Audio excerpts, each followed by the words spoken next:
Good to go. We're good to go? Yep. Okay, great. Welcome everybody to the October 3rd, 2023 Landmark Preservation Commission meeting. I'm going to call the meeting to order.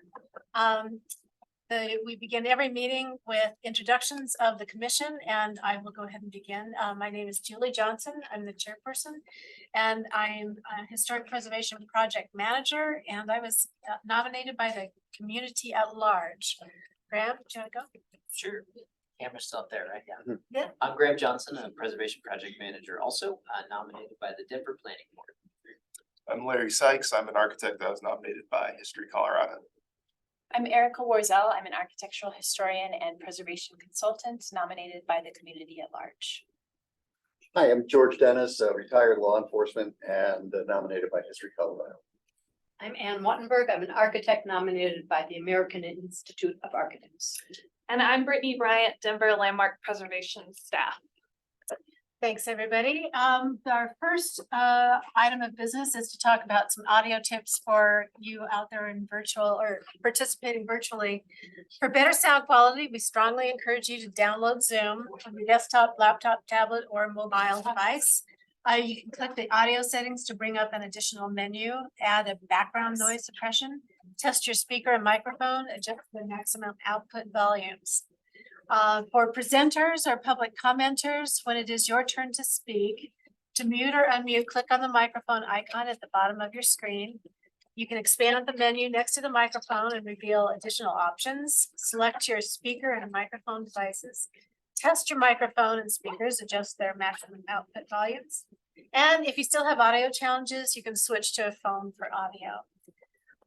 Alrighty, our second item of business is we have the meeting records for approval of we're not quite there yet. Meeting records for approval for the September 5th meeting 2023. If you all had a chance to take a look at them, do you have any comments, any questions, corrections? Seeing none, do I hear a motion? Madam Chair, I will move to approve the meeting record for September 5th, 2023. I'll second. And Erica has seconded. Graham made the motion. All in favor, aye. Aye. Any opposed, nay. All right, we have unanimously approved the meetings of September 5th. Thank you very much, staff. Public comment period. Members of the public, at the beginning of every meeting, we have a few minutes for people in the community to comment on historic preservation at large, not on a specific project, but in historic preservation in Denver on any subject other than what's the project. You'll have up to 2 minutes each for comments.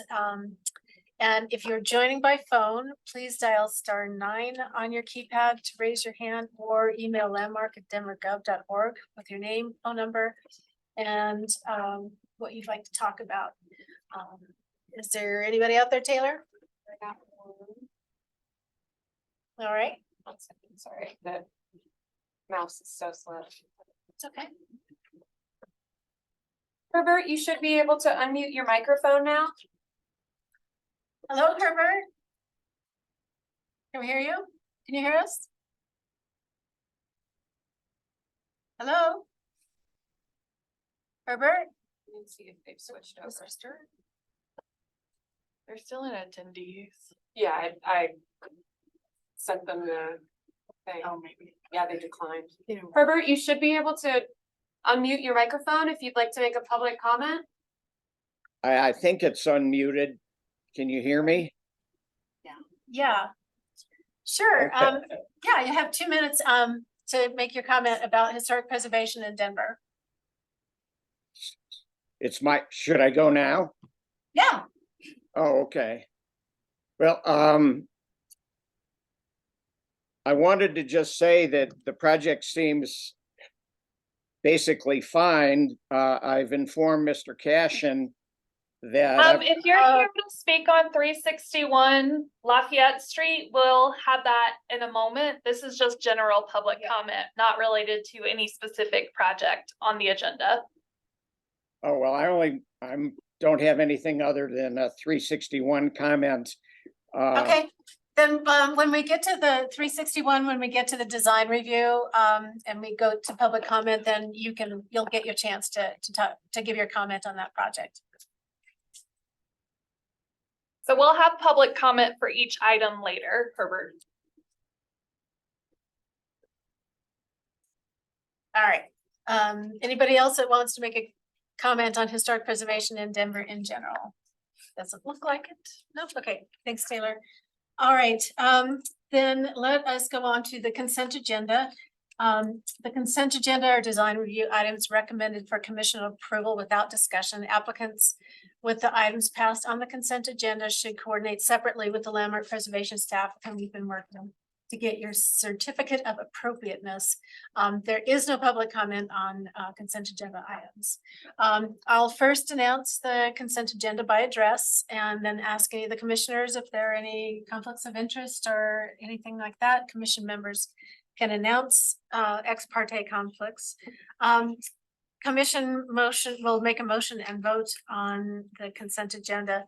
And at the end of the vote, if your project was approved on the consent agenda, you may leave the meeting at that point. You can also stay, but we understand people are busy and you can certainly leave the meeting at that point. I will go ahead and list the items on the consent agenda. The first is 2023-COA-071 at 2141 Perry Street, the Woodbury House.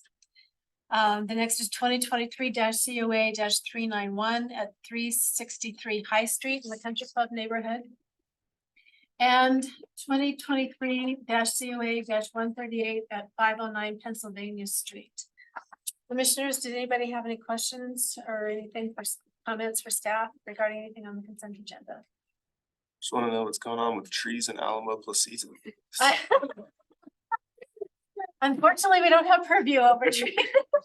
Or fortunately for us. Yeah. Watch out. I believe I heard you state address 2141 Perry Street. Did I say And that? it's 28. 28, it is 2841 Perry Street. Thank For you. the record. For the record, I was mistaken. It's 2841 Perry Street, the Woodbury House. It's the first item on the consent agenda. Any other comments? Then do I hear a motion to approve the consent agenda as presented? I'll make a motion to approve the consent agenda. Thank you, Erica. I'll second. Graham, thank you for seconding the motion. All in favor, aye?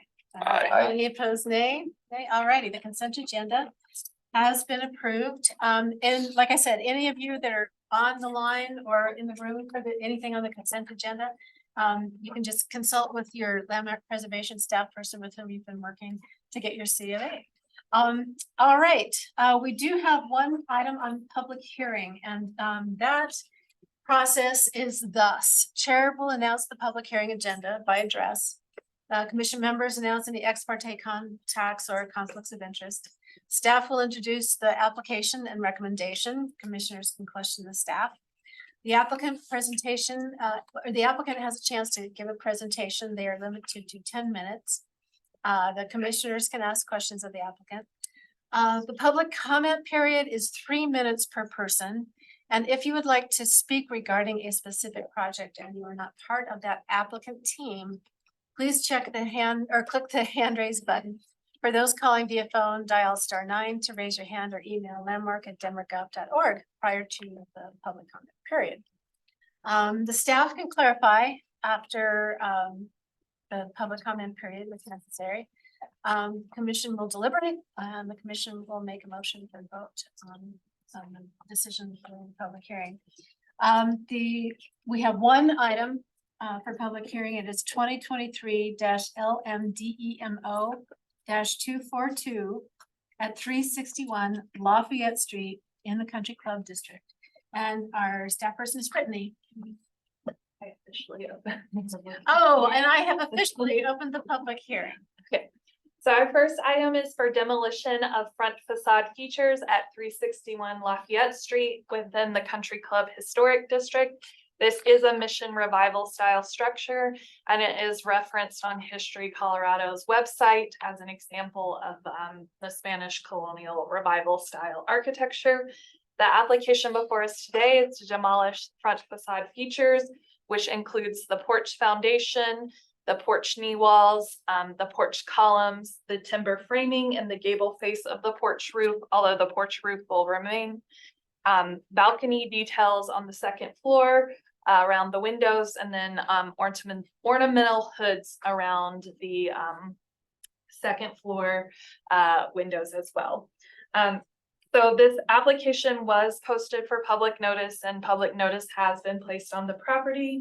And the structure is contributing to the district.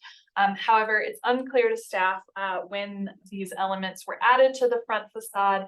And as we feel they may have been added during the district's period of significance, which is 1902 to 1945, we did determine that this would require a public hearing, as they may potentially be contributing.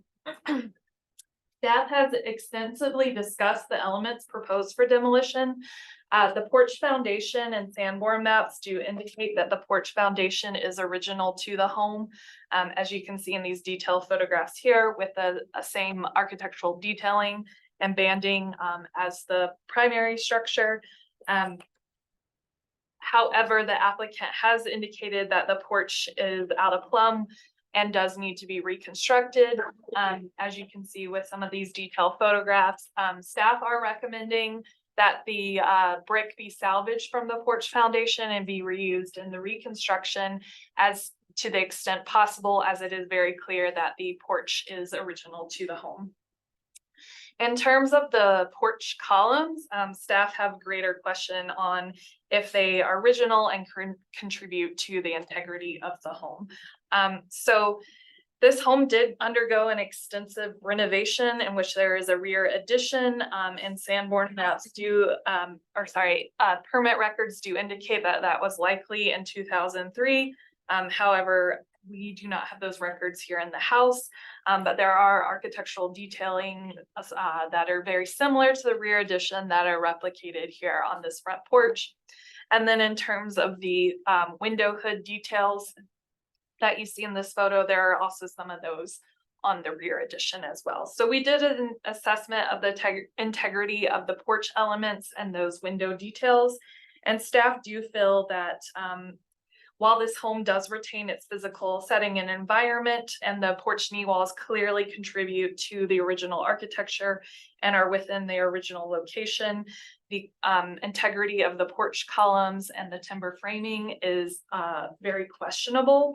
The Dort style columns do lack emphasis and craftsmanship, and they do appear to be of a more modern material. So we're not necessarily sure that it contributes to the association and feel of this Mission Revival style structure. Additionally, while this house is Mission Revival, it also has some classical detailing, as you can see here with this bullseye window, and craftsman timber framing in the porch does not relate to the style very well, although the Dort columns might, and they might have been based on the original design intent of this porch. It is very difficult to establish that these are the original columns due to the level of craftsman and detailing on these columns, and they do appear to be more modern materials. Staff feel very similar with the window hood details. So these are cottage style windows with leaded glass in the second floor window. We do feel that they block those windows, and that's not a detail you would have seen on other structures of a similar era or similar architectural style. So we are recommending that these be approved for demolition, as we do not feel that they contribute to the integrity, association, or feel of the home. And then similarly with the balcony details, they do interrupt string course detailing, as you can see in this photo here. And again, we do not feel that they're common for this style of architecture, this vintage of home, and we do not feel that their removal will significantly negatively impact the integrity of the home. So we are recommending approval of the demolition request with these for these front facade features, with the condition that the applicant retain and salvage usable original bricks and stone from the porch demolition, as they do clearly contribute to the integrity and association and feeling of this home. Okay, thank you, Brittany. Commissioners, any questions for staff? And one question, is it a requirement that another design be approved before this is removed? So all demolition is conditional on a replacement plan. I guess I should have included that as a condition as well, but I did not. Any other questions? Okay, great. Is the applicant here? No, okay. Is the applicant with us virtually? If so, you will have 10 minutes to talk to us about your project.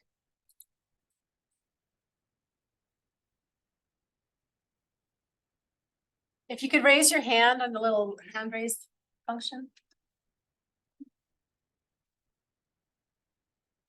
There we go. People with the same names, that's a Oh, okay.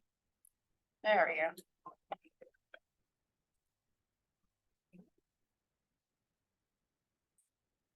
Okay, I think I got both of them.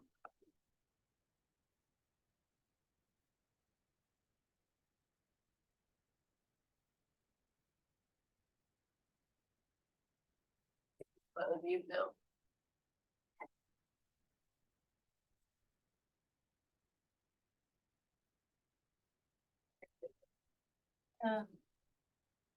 There was a hand. If the applicant's out there, please raise your hand so we can, Pat Cash. oh, is it Pat? Yeah. Oh, Is he the only one? I don't know.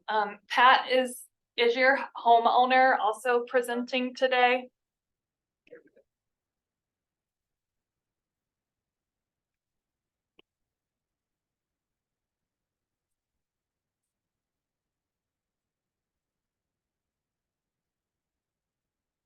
And Pat, you can unmute yourself and start your video when you're ready.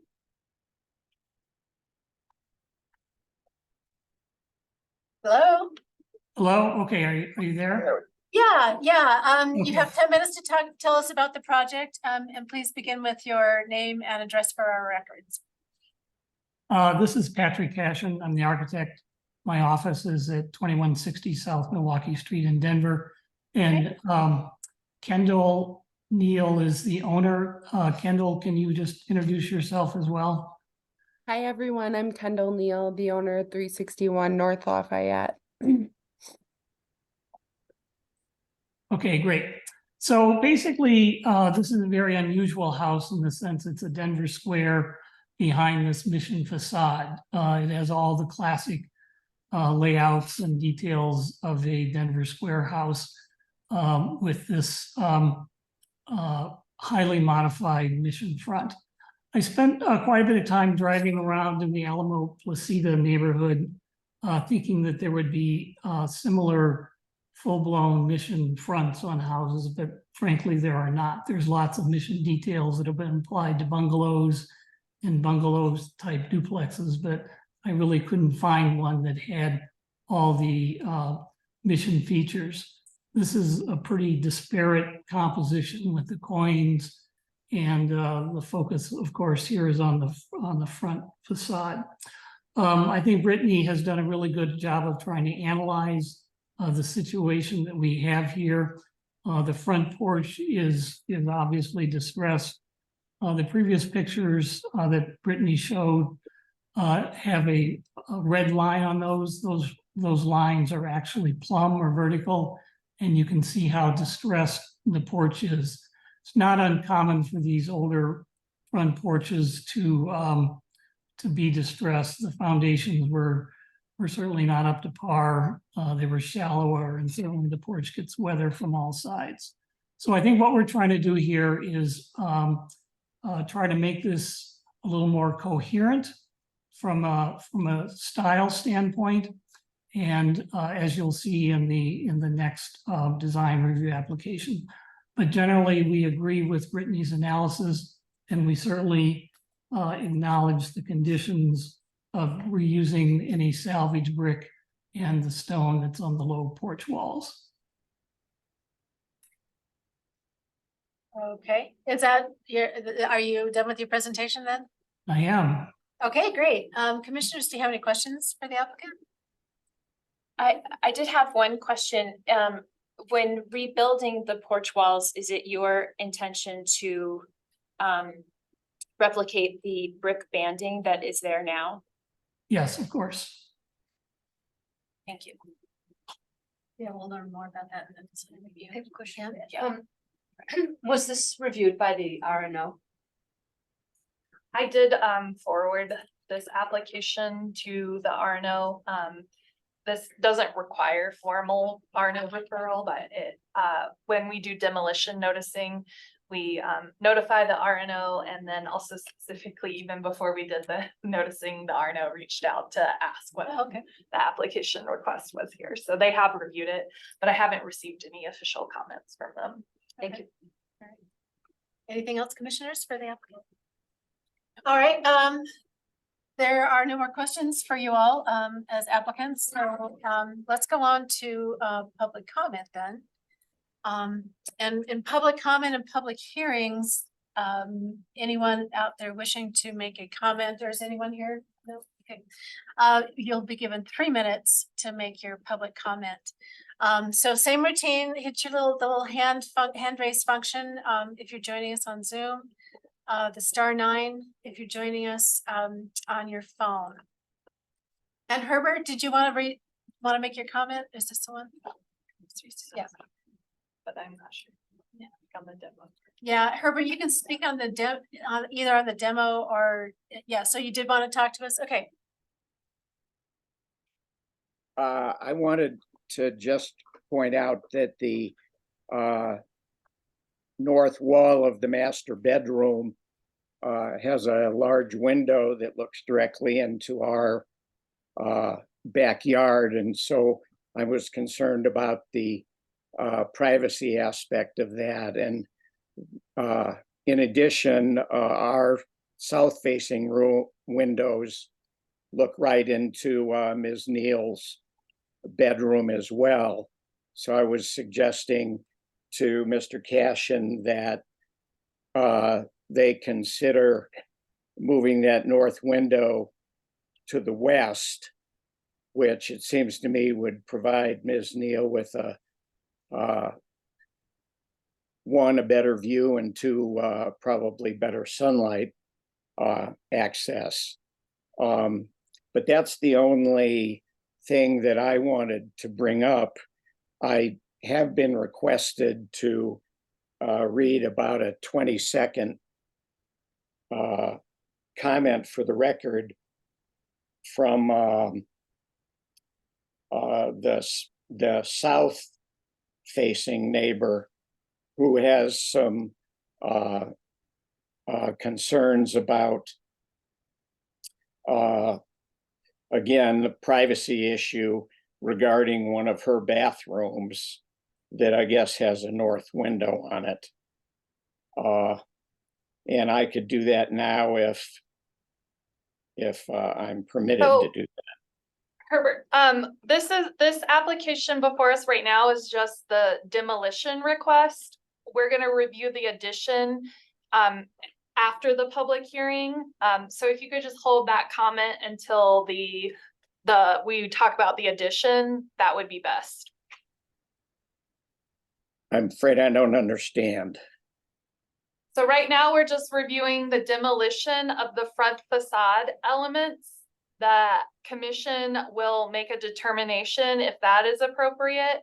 And then we'll move into review of the addition request. And we'll allow public comment again for that addition request. If you could raise your hand then and read those comments, that would be helpful. Okay. Okay. Thank you. Thanks, Herbert.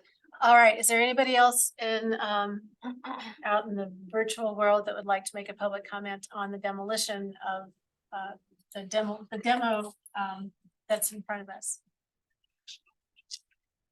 Does it look like it? All right, okay, great. Do you have any other comments for us before we deliberate? I do not. Okay. And All right. we could officially close the public. Sure, did you have Yeah, any? could I ask Brittany a question? Sure. And it has to do with the window. So the second condition in the, as I understand it, in the demolition request has to do with the openings, the size of the openings adjacent to the chimney.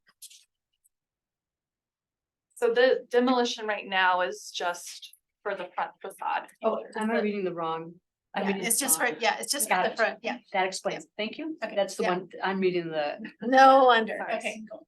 All right. Any other questions for Brittany before we close the public hearing? And We talked about needing a condition for an approved design prior to demolition. Is that right? Only modification? yeah. No other questions? Okay, great. Then I am going to close the public hearing, saying no more comments, and then have commissioners go into deliberation. What are y'all thinking about this is a demolition of the front facade elements. I'll just start. It seems to me, based on, as staff pointed out, the addition on the rear and its details, that the details that are being asked to be removed from the facade are likely date to that time. I would have appreciated some more detailed photos that kind of allowed us to see that for ourselves. But I think it's probably correct, so I'm of a mind to follow the staff's recommendations. Right, anybody else? Commissioners? Okay, do I hear a motion? Oh, and you. Okay, I'm were sorry, concerned about I'm something. totally confused about the step, maybe I downloaded the wrong. Oh. I have no comments. That's okay. Any other questions, commissioners? Okay, if not, do I hear a motion? Madam Chair, I will move to approve with conditions, application 2023 LM demo 242 for the demolition of the porch foundation, porch columns, porch timbers, window hoods, and balcony at 361 Lafayette Street per design guidelines 2.1, 2.10, 2.37.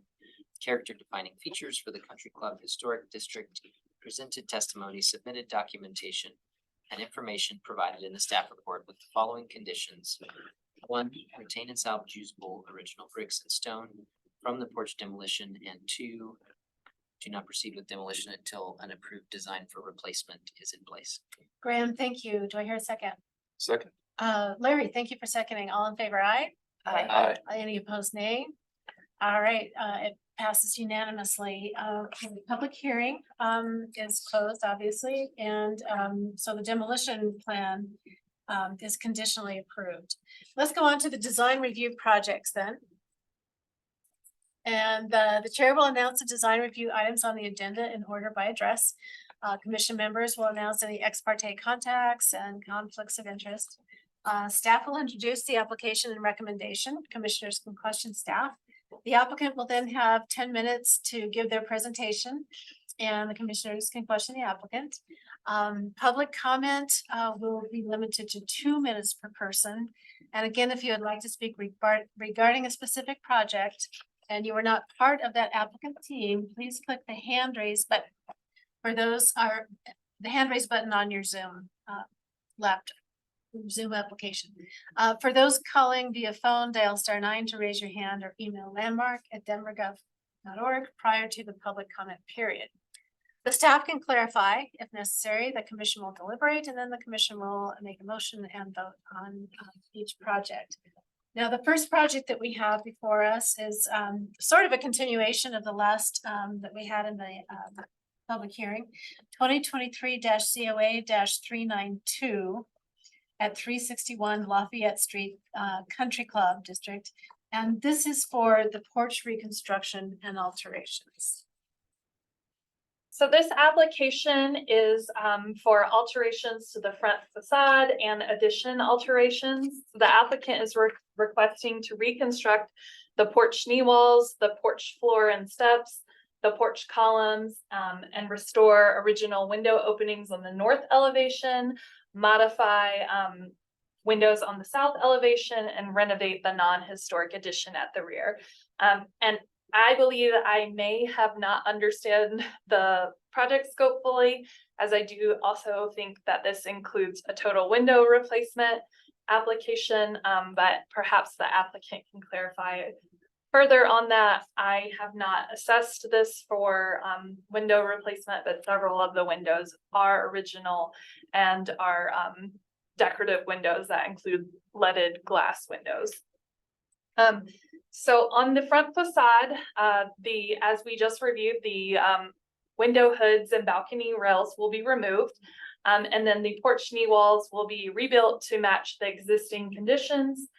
However, the porch columns will be altered to a stucco arch detail that will integrate and tie in with the existing porch roof. And let me go to the project scope. So here is the existing floor plan, and then at the rear, the existing non-historic addition does have a porch on the south elevation that will be enclosed, and that's 77 square feet on the first floor level and the ground floor level. And with the enclosure of that space, a new stoop will be added on the south as well. And then there is an existing bump out bay window on the addition that will be modified into doors that will allow access into the rear yard as well. So here is the proposed or the existing, the first floor plan and the second floor plan. These are the proposed plans. So there will be a new window on the north elevation and an existing historic opening. And then 2 windows on the south elevation adjacent to this chimney will be enlarged. Staff do have concerns over these as they are smaller decorative windows, and that is pretty typical to architectural style, but we'll look at that closer in elevation. And then again, the porch that is on the existing addition will be enclosed with this proposed modification. And here you can see that bump out bay that will be modified as well. Here are some windows on the north elevation in the primary bedroom, which you have already heard that some of the adjacent neighbors do have concerns over in terms of privacy on their adjacent property. So here is the front elevation. Here you can see the modifications that are proposed. The applicant is proposing to install shutters on the second floor. We do not review shutters typically, so even though they're included in this application, that is not something that we're looking at today.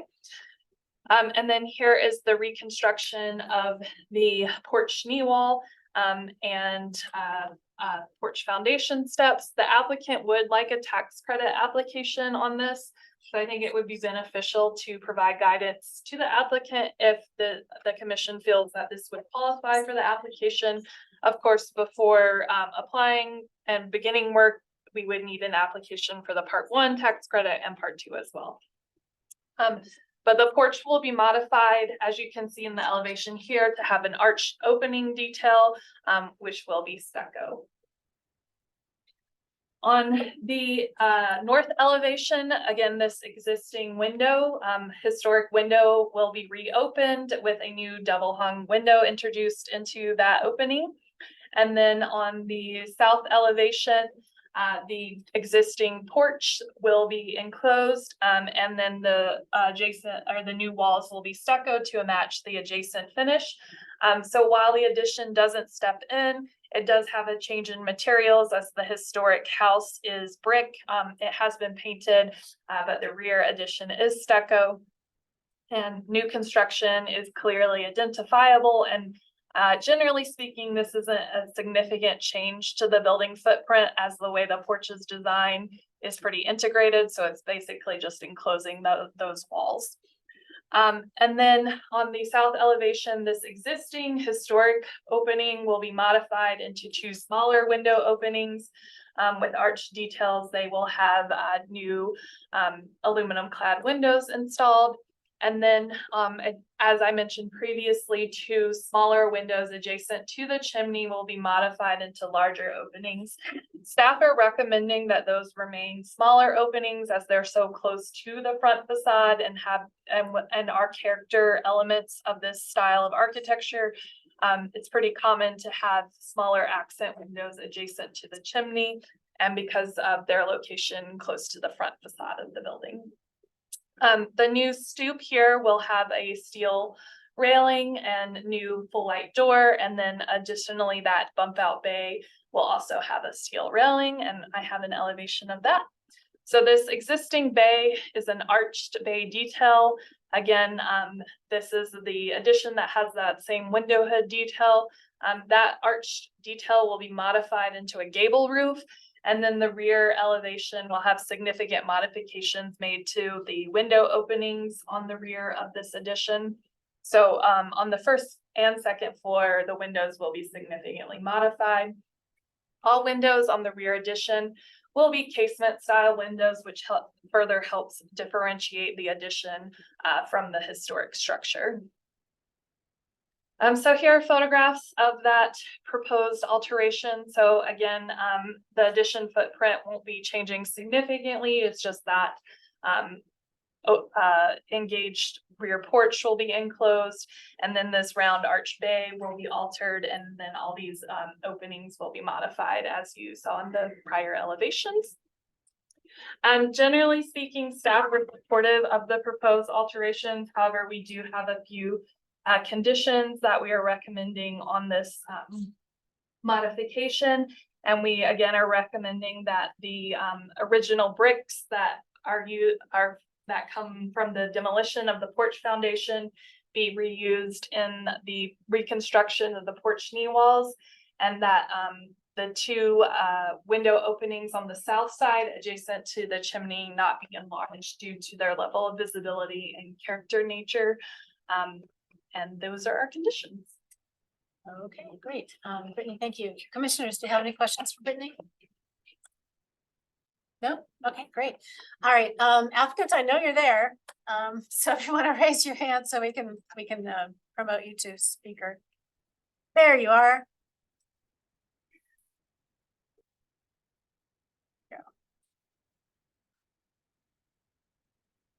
Okay, great. Begin whenever you're ready. You'll have 10 minutes to give your presentation. This is Pat Cashin again. So on the window replacement in the original structure, I went back and looked at that this morning and sent Brittany a text about that. I think it wasn't entirely clear on the application, so I think what we'll need to do is come back to you whenever possible to address the window replacement, and we certainly recognize some of the leaded glass windows that do exist. So I think what we're trying to do here on the front is make some fairly gentle modifications to the porch just to make it look a little bit more integrated with the kind of the strong mission front facade wall. The south living room windows that we're proposing to make larger, I don't see Kendall is on this yet, but she has agreed to that.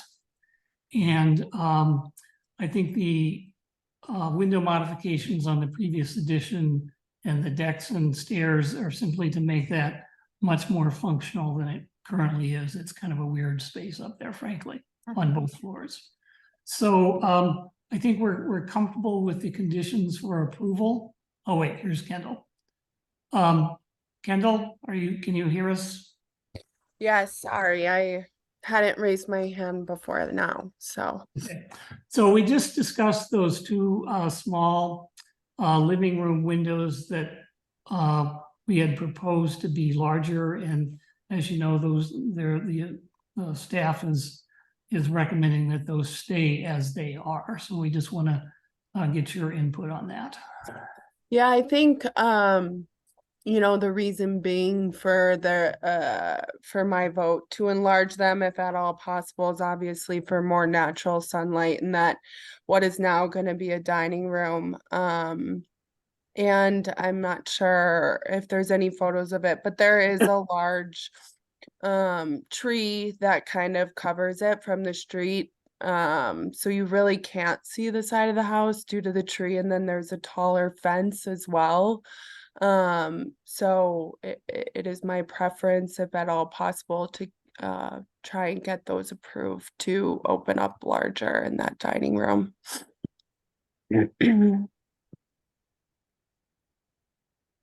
Okay, is there anything else that you'd like to tell us, Pat or Kendall? We certainly would appreciate your thoughts on the tax credit for the front porch. And I know that there are comments from a couple of the neighbors about some of the north and south windows, I assume we'll have an opportunity to respond to those. Actually, no, because, yeah, you have 10 minutes to make your application and then we go through public comment and then the commissioners can ask the, staff to clarify and then we go into deliberations. Okay, well, let me comment about the north neighbor, who spoke earlier had some concerns about the north. Can we get over to the west side, please? Or the, I'm sorry, the north side. I'm on the north elevation. Oh, right. So yes, I'm sorry. So 3 windows there in the, on the second floor on the right, those are in the master bedroom, primary bedroom. And I think the intent there is simply to provide a better furniture layout in that room. I tried to look at these 2 houses on Google and it seems to me there's a second floor part of the house to the north. And these windows that are proposed really have more of an oblique view, an angled view of the backyard, not directly overlooking the backyard because of the how far back the north house goes to the yard. And this second floor, the previous addition certainly is in a legal position. As you know, zoning limits how far back on the property the 2-story part can be. And this is a conforming situation to that. So, and once again, this is also an urban situation. If you don't want windows looking over your backyard, you should probably move out to Elbert County or someplace where you can have 40 acres. So I don't know that this is a serious situation. And as Mr. Stern said, you know, it's sort of a mutual situation that the windows are sort of somewhat opposite each other. So maybe Kendall, once again, could you comment on that as well on the bedroom? Yeah, absolutely. Thanks, Pat. As Pat said, it is more of a diagonal view into our north neighbor's backyard. And our goal through this whole master suite renovation is to bring it up to modern day standards. And the window placement largely hinges on our furniture plan, just as Pat said. And it really hinges on how we'll utilize and optimize the space. And you know, it is our master suite. We'll largely be sleeping there, and that's about it. So we equally want privacy as well. And with that, you know, our intent is to have window coverings and you know, privacy is our concern as well, given it's a master suite. So just wanted to note that as well. All righty, anything else, Pat or Kendall? Yeah, I want to address the south side window. Sure. I think a statement that Mr. Stern is going to read is from the south neighbor. And I think the proposed window on the second floor south in that bedroom is generally opposite a bathroom window on the south house. And once again, this is very much an urban situation. And I think window coverings, as Kendall mentioned, are really essential on just about every room, bedroom, bathroom, whatever, when we have the houses that are, you know, 10 or 15 feet apart. So I don't see this as a significant burden on any other situation in a Denver neighborhood where you have 2-story houses that are fairly close together. I hope that covers the response to the south neighbor's statement. But in general, I think we're good with the conditions of approval, and you'll let us know about those 2 living room windows. Absolutely. All right, great. Thank you. Commissioners, do you have any questions for the applicants? Larry, did you? Yeah, I guess just some clarification about it appears from going through the application that a number of the windows are proposed to be the original windows are proposed to be kind of reconstructed with the original materials. Can you just clarify that that's the case? I think Brittany had brought up a question about the window replacement scope. I think Pat indicated that they probably have to come back. I'm not sure it's Okay. entirely clear in this application, so I think for now we can table. that Okay. discussion. Then, never mind. Yeah. But thank you for following up.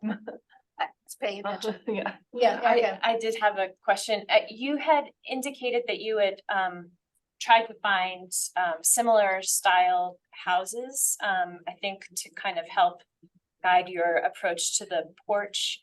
Can you just speak a little bit more about your thoughts on the reconstruction with this stucco arch and kind of the details of how the columns are touching the porch walls, that sort of thing? Right, yeah, and driving around Alamo Placida, like I said, there really aren't any that I could find, full-on mission front facade houses there. But they have on some bungalows and duplexes, they have some mission features. And I did actually see a small porch with a sort of a gentle arch on it that just sort of continued directly into the columns. That one actually had some kind of base and detail at the spring line of that upper curve. But I think what we wanted to do is try to keep this as simple as possible. And once again, try to reflect some of the mission thinking without making a really strong mission statement with the porch columns and the wall that extends up into the gable. We weren't going to try to do something that was ornate like a lot of the mission style porches are. Thank you. Anything else, commissioners, for the applicants? All right, applicants, thank you very much. We will move on to public comments. And if you have, if you're out there, I assume nobody here is ready to speak. So Herbert, we're gonna get you to unmute and join us as giving your comment. And also Herbert, if you could please state your name and your address at the beginning, so we have that for your record, please. Can you hear me? We can. This says stay as an attendee or join as a panelist. Do I need to? You're fine. Just go ahead and begin with your name and address and you can talk. Herbert Stern, 369 Lafayette, the north neighbor. I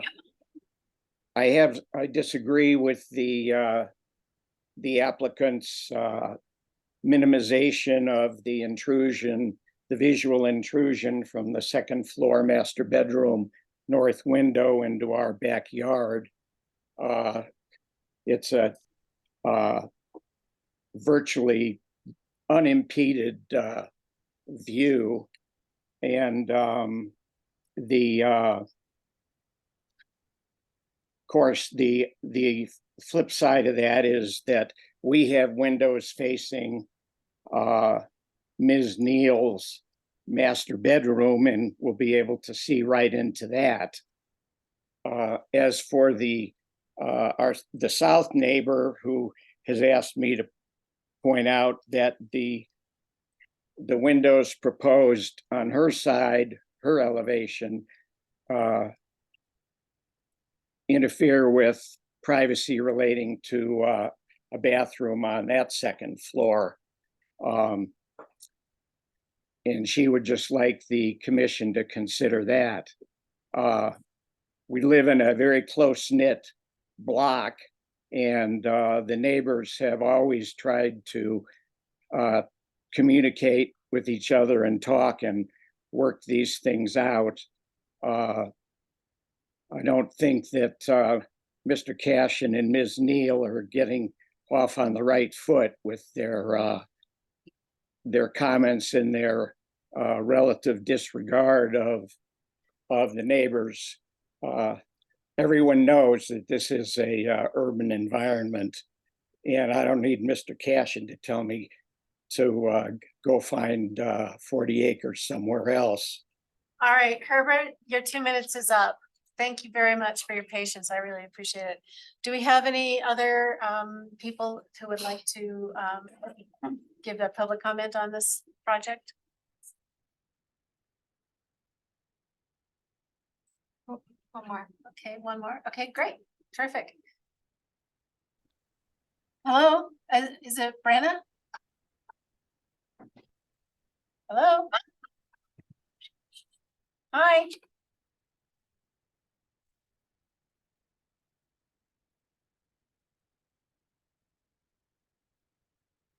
We got somebody.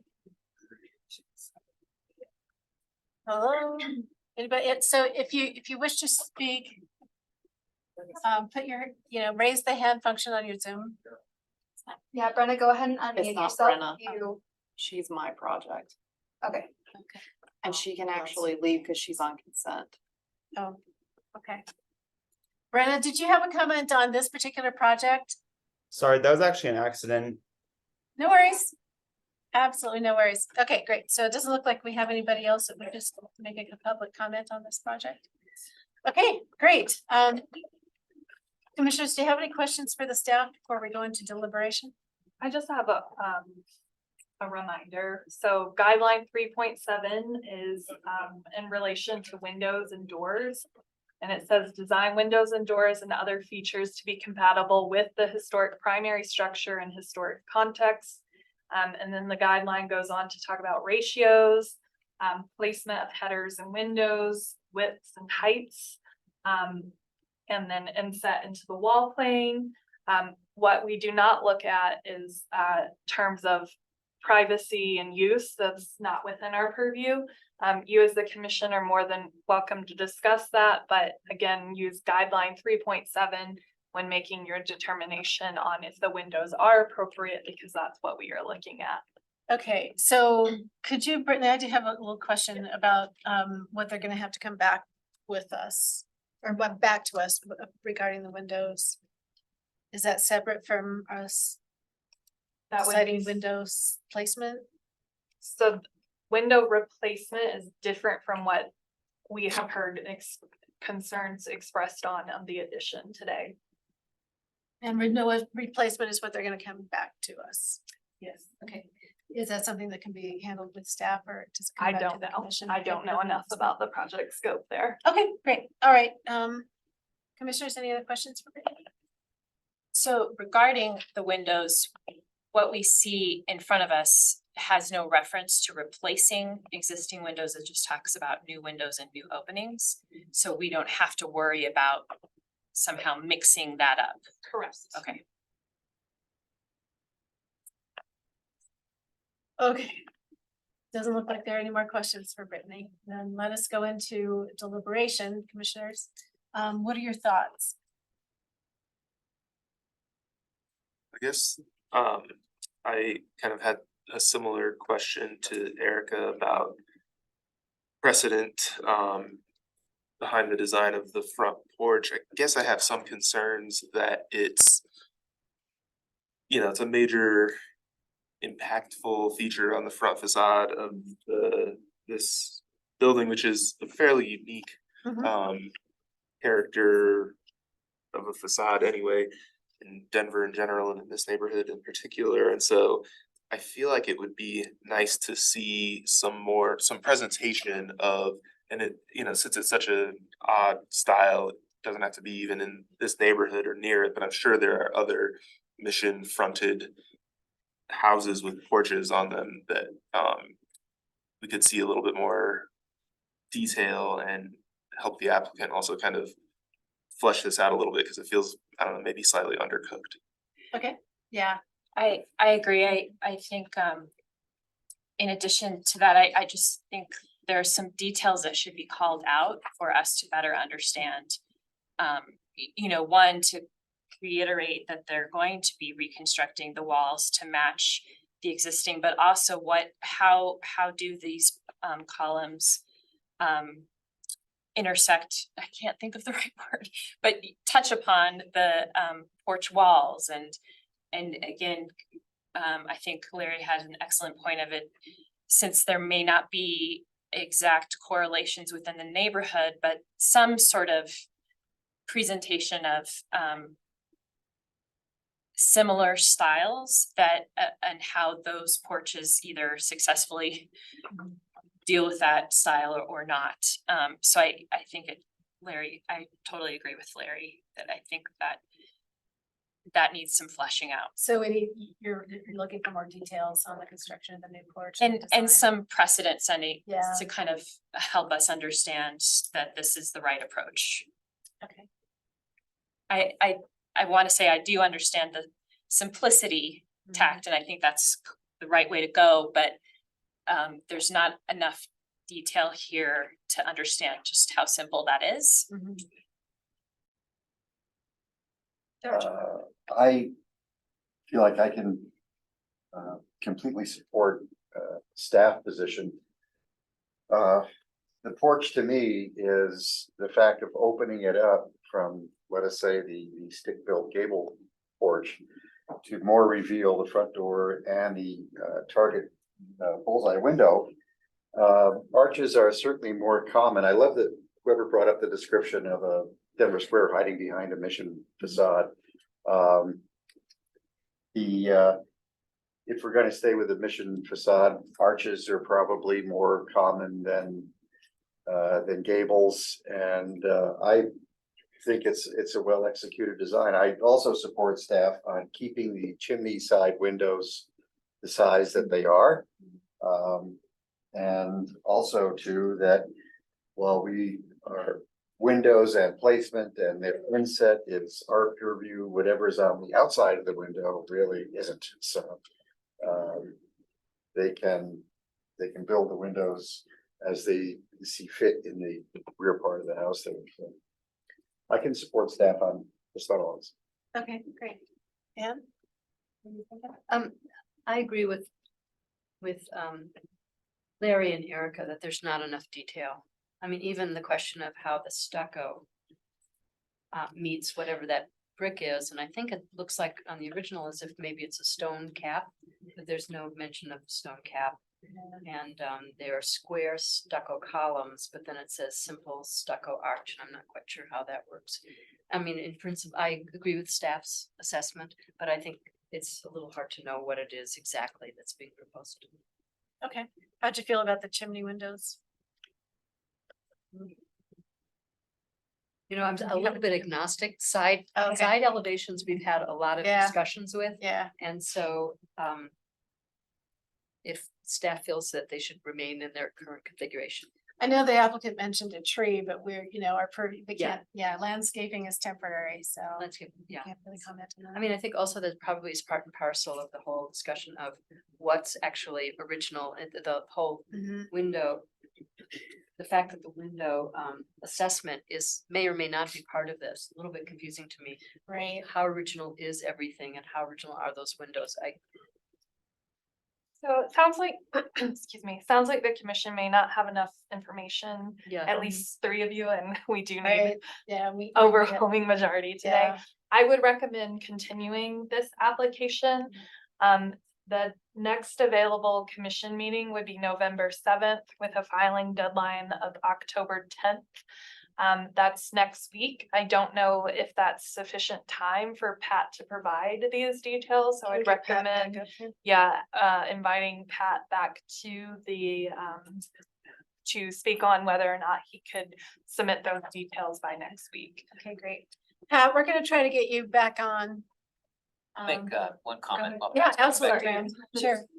Sure. We're talking about details, we're talking about all of these, the applicant had asked, and I know a tax credit application Mhm. was mentioned in your presentation, Brittany. I think some of those details and some of those design decisions probably play into how applicable the work might or might not be Right. for a tax credit too. So Yeah. just a friendly comment that if that's a goal of the homeowner or the applicant, the Secretary of the Interior standards are a little different than our design guidelines in certain ways, especially when it comes to modifying existing openings, things like that, and detailing, with or without precedent. So that's up to Landmark staff to review, of course, but just a friendly comment on strategy there, I suppose, for the Excellent. applicant. Thanks, Graham. I appreciate that.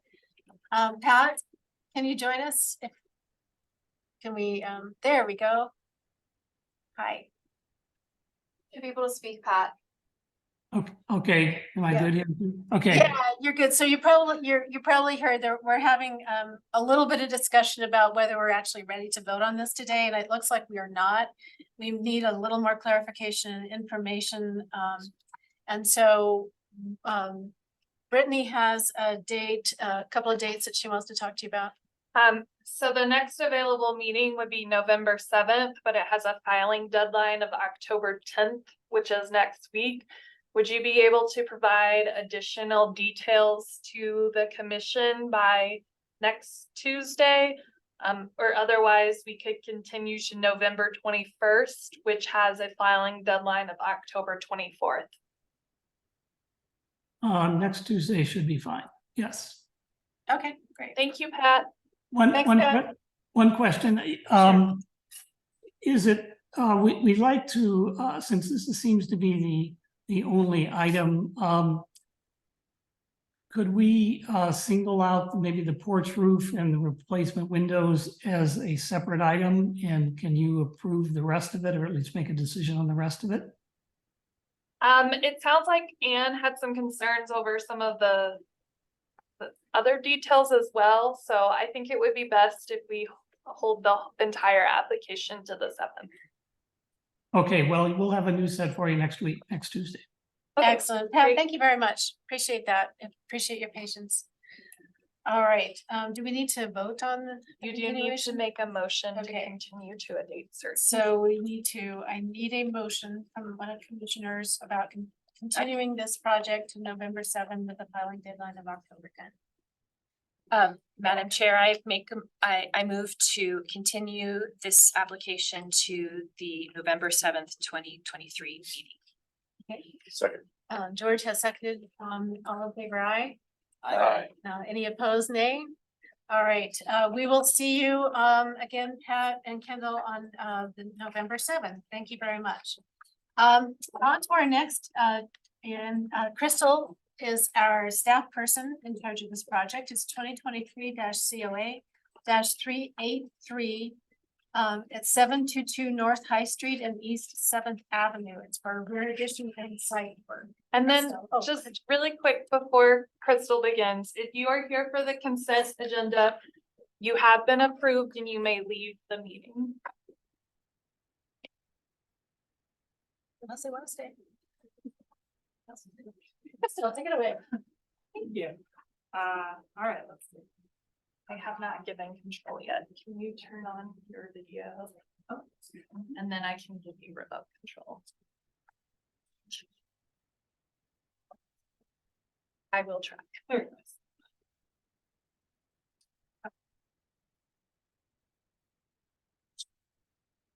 It says you have control. Let me know if We it- know how she takes this. Yeah.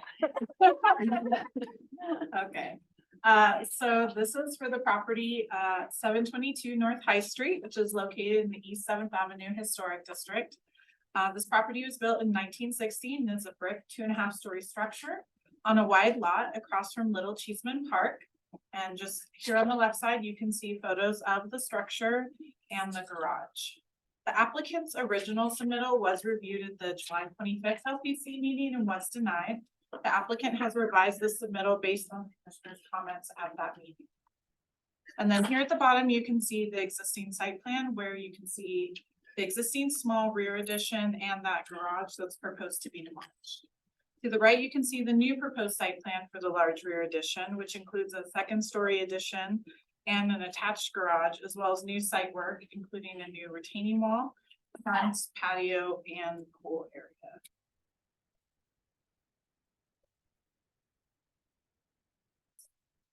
So here you can see the new proposed retaining wall at the front. This wall will use the same brick material as the new proposed addition. And these types of retaining walls are common to the district, and it is proposed to have a simple stone cap. Retaining walls with fences atop of them are common on the block and in the district. On the right here, you can see some other retaining walls with fences that are located on the same block as the structure. So here's a view of the front elevation with the new addition to the right side at the rear. The new one-story addition will extend out past the primary structure to the right, approximately 12 feet, and will begin approximately 48 feet back from the front facade. The new addition will be clad in a red brick that is similar to the existing primary structure brick color, but has more of a smooth texture as opposed to the spiral texture on the existing historic structure, as you can see at the bottom left. The proposed brick and next to the existing brick on the historic structure.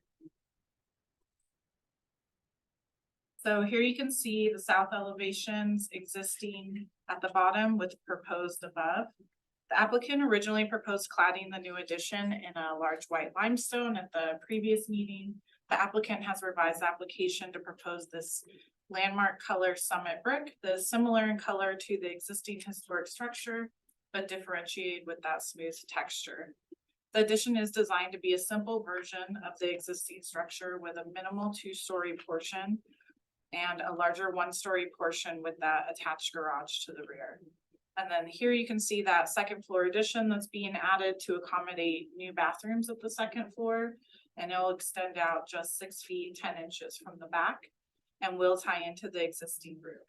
And then the 1-story addition is for a new kitchen and family room with that 3-car attached garage. So here you can see the existing and proposed rear elevation. The new addition has a minimal number of window openings and only casement windows that match existing proportions.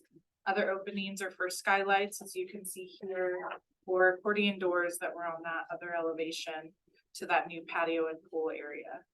The addition removes a minimal amount of original building fabric, which is entirely at the rear of the structure, and avoids damaging the 3 other elevations and other historic details on the structure.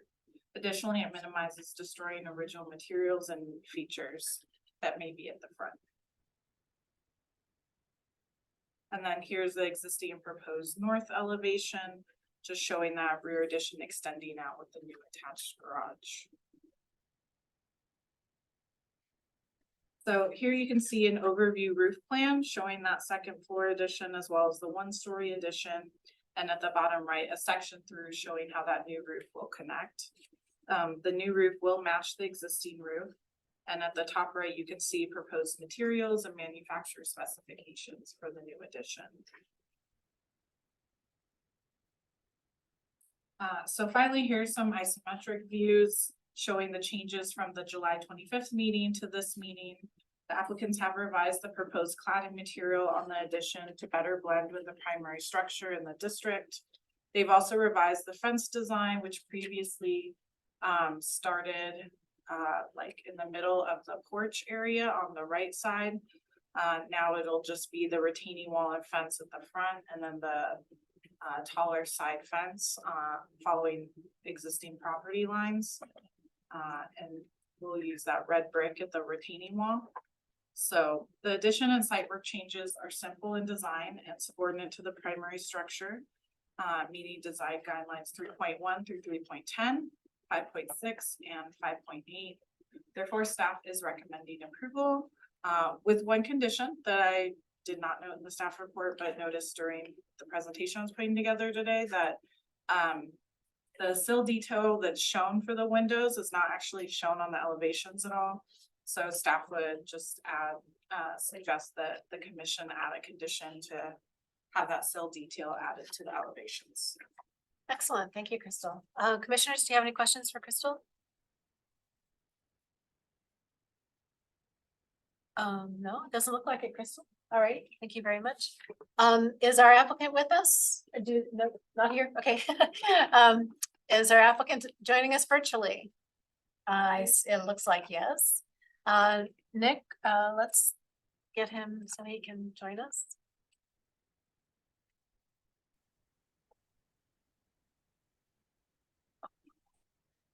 Hi, Nick. Nick, can you hear us? Yes, hello. Hi, yeah, you'll have 10 minutes to tell us about this project, and please start with your name and address. Hi, my name is Nick Young. My address is 2060 Hoyt Street in Lakewood, Colorado 80215. Crystal did a pretty great job describing everything. I think to piggyback off her comments in regards to the sills, I think we were hoping really for some feedback on these sills. We have a detail of a sloped brick sill. However, the existing windows have a lighter color concrete sill, and they're almost in like 12 to 16-inch kind of increments, meaning kind of grout lines, it almost seems, between these concrete sill blocks. So I think we were interested in receiving feedback on the thoughts of a brick sill versus a concrete sill to match the existing.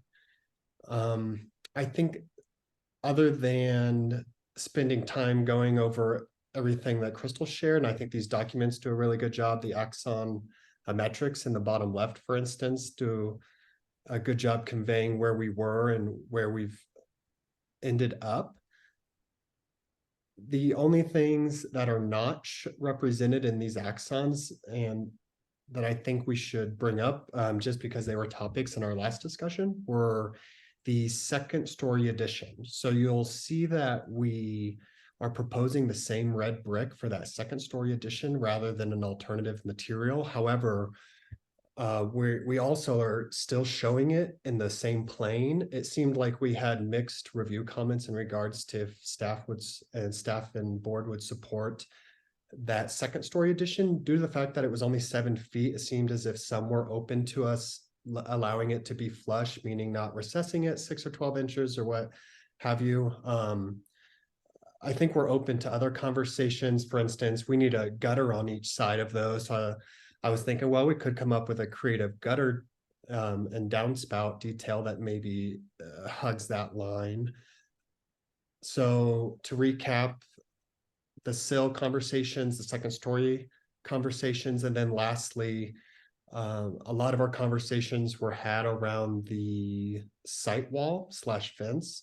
You'll see on that axon on the far right up on the screen right now, we are showing a 6 foot tall solid brick with cap, providing privacy for the pool area, and then it'll transition to a iron fence that mimics some of the existing details on the site.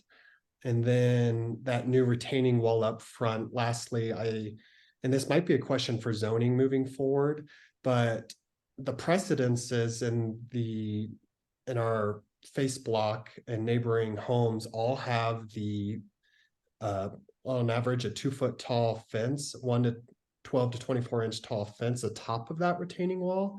I think we would be interested to maybe have that in our project, but according to the zoning and our interpretation, we couldn't quite clearly find an answer that says we were allowed to do that. And if that's a zoning question moving forward, we can take that up with planning. But yeah, specifically, I think we're here to answer any questions, but sill, second story detailing of that addition and how it interacts with the existing facade, and then the retaining wall up front and a possible 2 foot tall fence atop of it. All right, commissioners, do you have any questions for the applicants? No, doesn't look like there are any questions for you, Nick.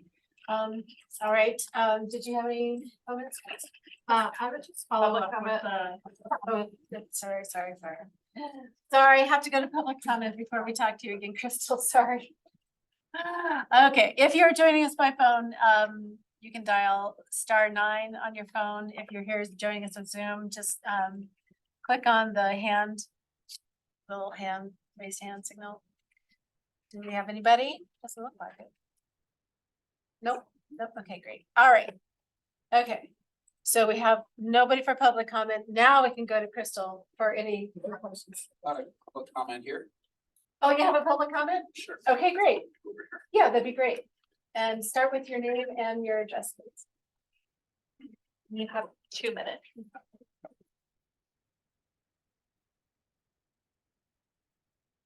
My name is Peter D. Pappas, 3143 South Broadway in Englewood. I've reviewed this application on its first submittal and the second submittal. It appears that Mr. Young has done a phenomenal job of integrating the addition to this beautiful house very, very well. He's worked down to the detail of you know, really how we make the fences work, how we make the site work with the neighboring houses, the detailing in the brick is very, very nice. I think you just have to take a look at this as a whole and say that this is a great asset to the neighborhood. Without diving too much deeper into the detailing of it, he's just done a great job. Thank you, sir. Yeah. Any more? Anybody else? Okay, great. Okay, sorry about that. All right, then, since we have no more public comments, Crystal, anything else you wanted to talk to us about?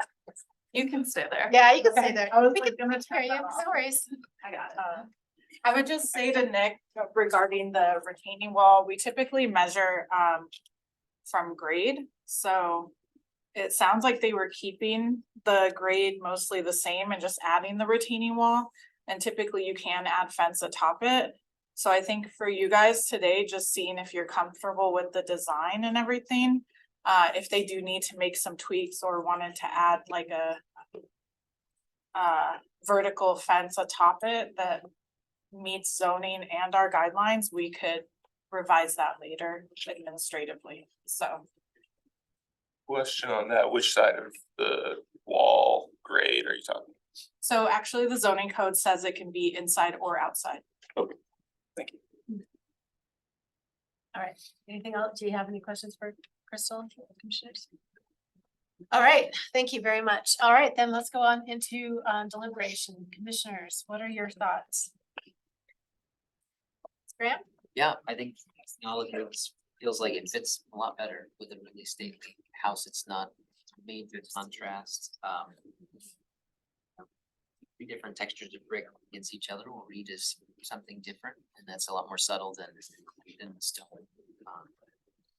The sills, I guess, was a specific thing I wanted to comment on. The home has terracotta sills, which are really nice. That's a pretty high, highly character defining feature, I think, and so to replicate that, probably doesn't make sense, but to acknowledge that, I think with a precast sill or something similar, would make sense. I know that was a conversation initially. I think Erica, you brought it up at the time, the windows were detailed without any kind of sill or kind of detail punched over. So, it's a big addition, it's a big house, and, you know, I think you got over that hump last time. And the site wall makes a lot more sense in the context of the block, I think, as well. But, yeah, otherwise agreeing with staff's report. Okay, great. And I have to say that I got stuck on guideline 3.4. And I was very happy to hear Nick talk about the issue of the second floor, the plane of the second floor addition, because so 3.4 says design an addition to be recognized as current construction and differentiate with an offset of at least 4 inches. Can you bring up the axon again? For some reason in this one, I'm having a lot of trouble reconciling what's north and south and east and west. I don't know, because the elevations don't quite say it to me, but I think that not offset, and Nick brought it up, so, you know, I think that was very, very interesting. Not offsetting that second floor. I don't know if you can see what, if you can, in the application, there's a bigger picture of it, so it's, yeah. When you don't offset the second floor, even though that's just a little 7-foot piece, it means that the new addition almost looks like it's wrapping around the existing structure, which would be actually a condition that we might discuss and not approve, because it doesn't give separation. Now, in this particular case, it's actually wrapping around a new piece of the addition. But I just don't see, especially because I think the brick, maybe you'll be able to tell the difference between the brick. It's really hard. It might from a distance be hard to see. And it just seems like sort of a unusual way of adding on to the structure, which I think is very unclear. And maybe I'm the only one who thinks that. I think also the fact that the roof is the new roof over that 7-foot piece is a continuation, so that you'd really have to look hard to figure out what was added on to, even though you know the lower piece was, but the upper piece looks like just a complete continuation and not recognized as current construction. It's a combination of being in plane vertically and also on the roof plane. Okay. I Sorry. actually agree that was really, other than the sill detail, I think my only concern about this, and I struggle with it because it feels like within the context of what, and I wasn't here for the July meeting to see the initial, but it feels like overall a very successful project, and I to some extent would hate to add any additional complexity to the overall roof form. Yeah. Certainly I think it's easy to set that brick plane back in 4 inches or so, but the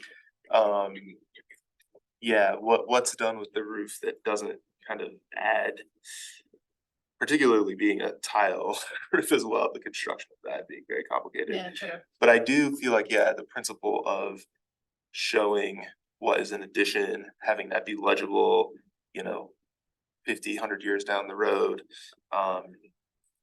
is kind of part of why we're here.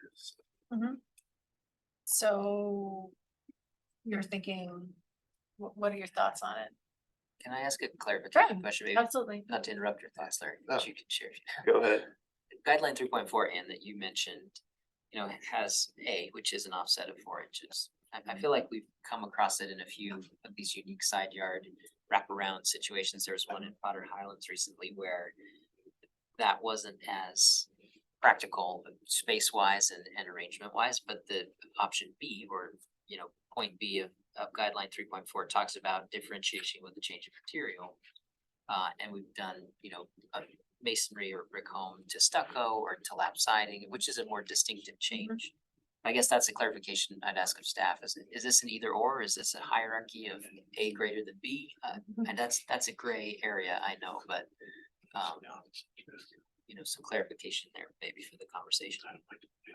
I think you have to consider them all as options, but is the option they have selected sufficient enough? So they're proposing a texture of brick that is different from the existing, but it's still very similar in color.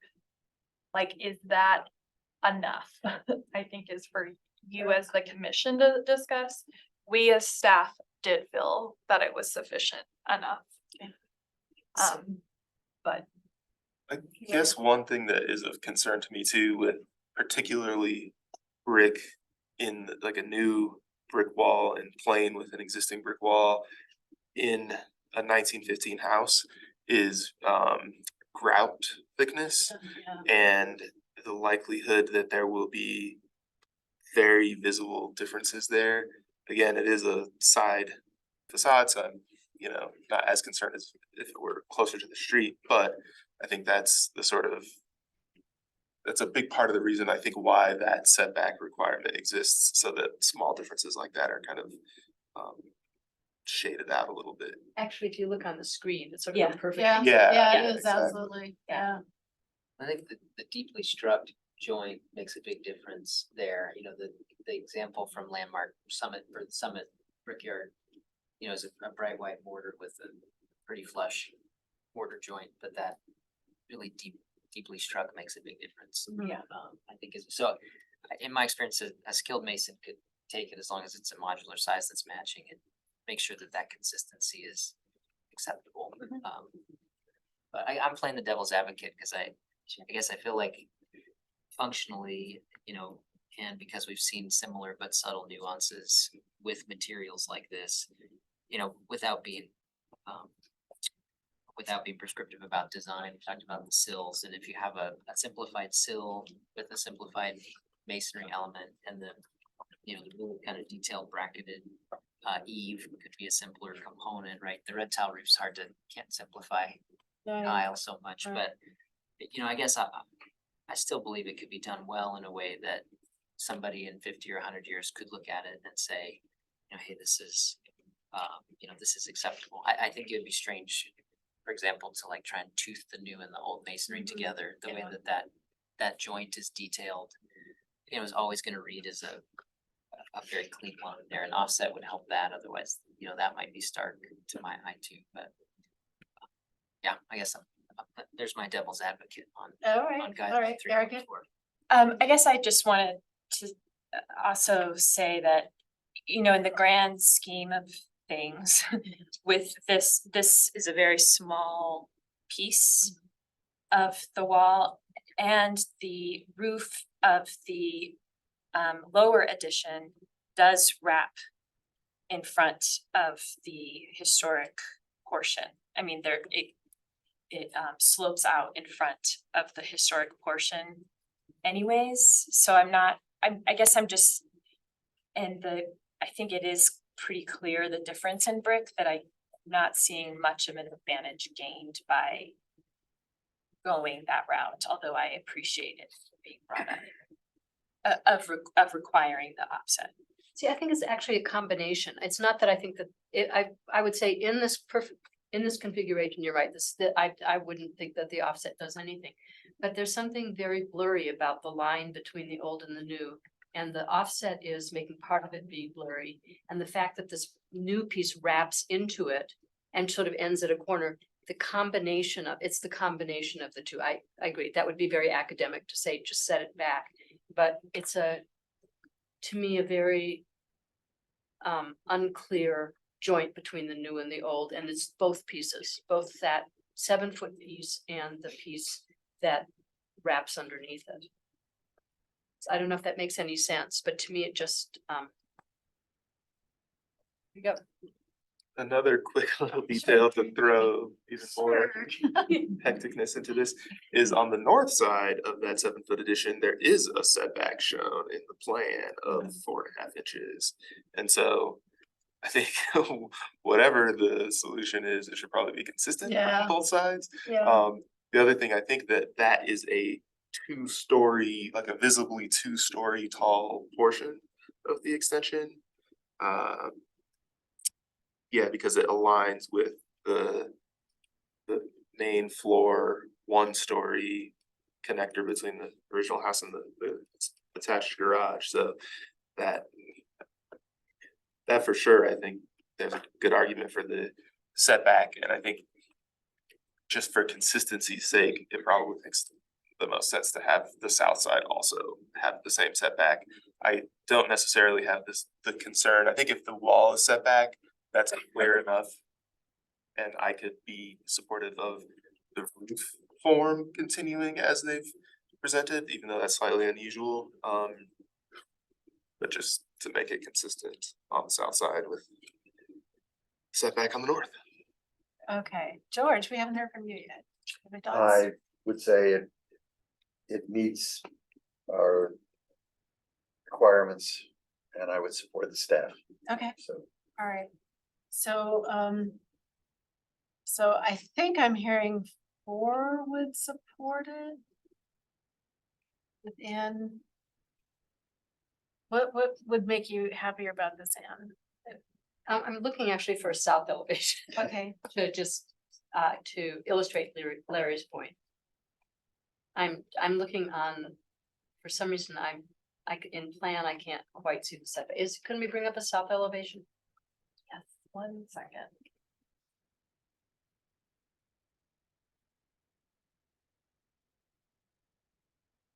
The roof plan ironically on the north side shows an offset to the outside. Oh, of the exactly. existing That's versus exactly what I'm the saying, wall because stepping it to the actually inside. pops Yeah. out, not in. So you're- So it's sort of confusing. So. Oh, actually, no, that, I think Ann is looking at this first floor below, I'm sorry, roof line's flush all the way up. So the roof is consistent even with this step in on the. Yeah, that's the gutter of the first floor below, sorry. So this is the south elevation. Which elevation is this? South. South. It's very confusing because I thought that on the survey, and maybe I'm reading correctly, that north was in a different direction, whatever. Okay, so this is the south elevation. On this elevation, the upper brick, that one little piece is flush, correct? It's in the same plane as the brick.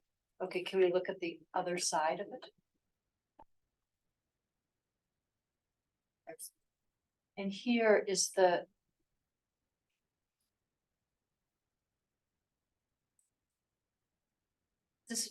this forward or back? Is the addition forward or back of the main house? What? She's asking if the Because in plan, it's hard to tell. slightly set in on this side. No, that's the 4.5 inches that I Larry mean- mentioned. On the north side, it's slightly set in. Set in Yes. from the house. Yes, and you can see that on the, let me find the page. The basement page of the floor plans, they have it labeled as page 14. Page 14. Yeah, and it's hard to tell, but it does say it's the wall is inset like 4.5 inches on that side. But like Graham was saying, the eaves and the roof still follows the same. And I don't have a good image. Yeah, that's not in the, Yeah. Okay, so it's To share. set in. it's very small, but it's there.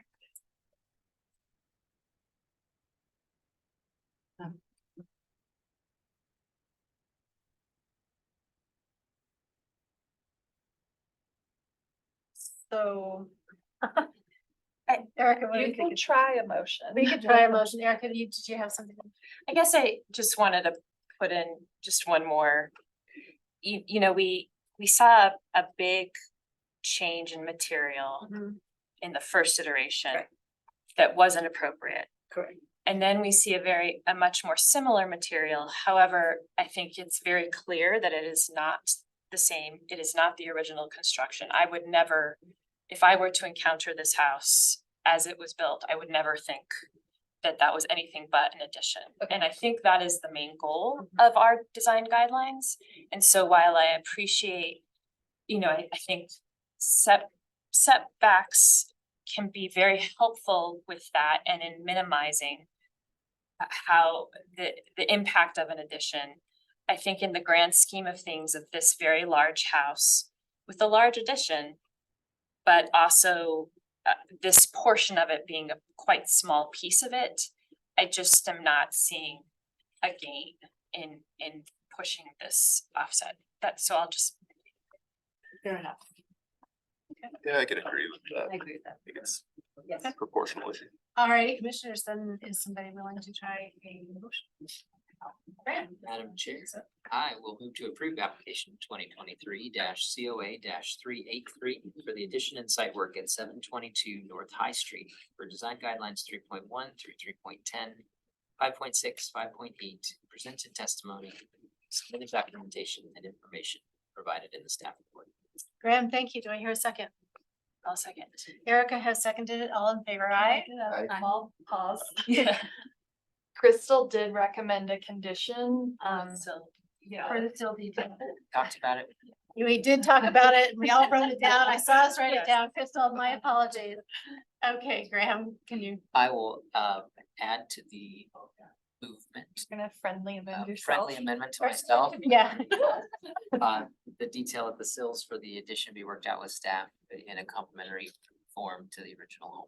And you accept said friendly I amendment? do, except. And I do And as well. Also, yes. Erica also accepts said friendly amendment. All in favor, aye? Aye. Opposed, nay? Alrighty, project 2023-COA-383 has been approved with the condition. All right, on to the next one. We have 2023-COA-400 at 3225-3227 West 21st Avenue in Woodward Caulfield. For new construction phase 2 design details. And Brittany is our staff person. Okay, so our next application is for design detail for new duplex structure in the Woodward Caulfield Historic District. This structure is located right at the district boundary. So this is the property here. The commission has already approved the demolition of the existing structure. So to the west is just outside of the district. And then towards the east are contributing structures within the district, with the property at the corner actually being an individual landmark structure. During the phase 1 design detail review, staff were concerned that the placement of the new duplex structure did not align with the historic properties to the east, and this is a very deep lot, and it is possible to set back the property on the lot. The applicant didn't clearly demonstrate that in the phase 2 submittal, as there were no changes to the ground plan comparison sheet. However, after further discussion with the applicant, they did set the proposed infill back 41 feet from the street. However, staff are still recommending this as a condition of approval, as we want to ensure that the front porches and front facade align with the historic structures to the east, and that be updated and clearly demonstrated through the ground plan comparison.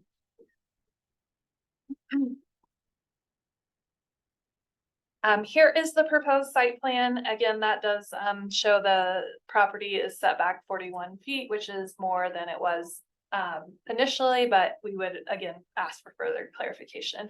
In terms of the proposed site plan, each duplex will have a concrete walkway straight from the sidewalk to the front porch, which are located on the sides of the structure.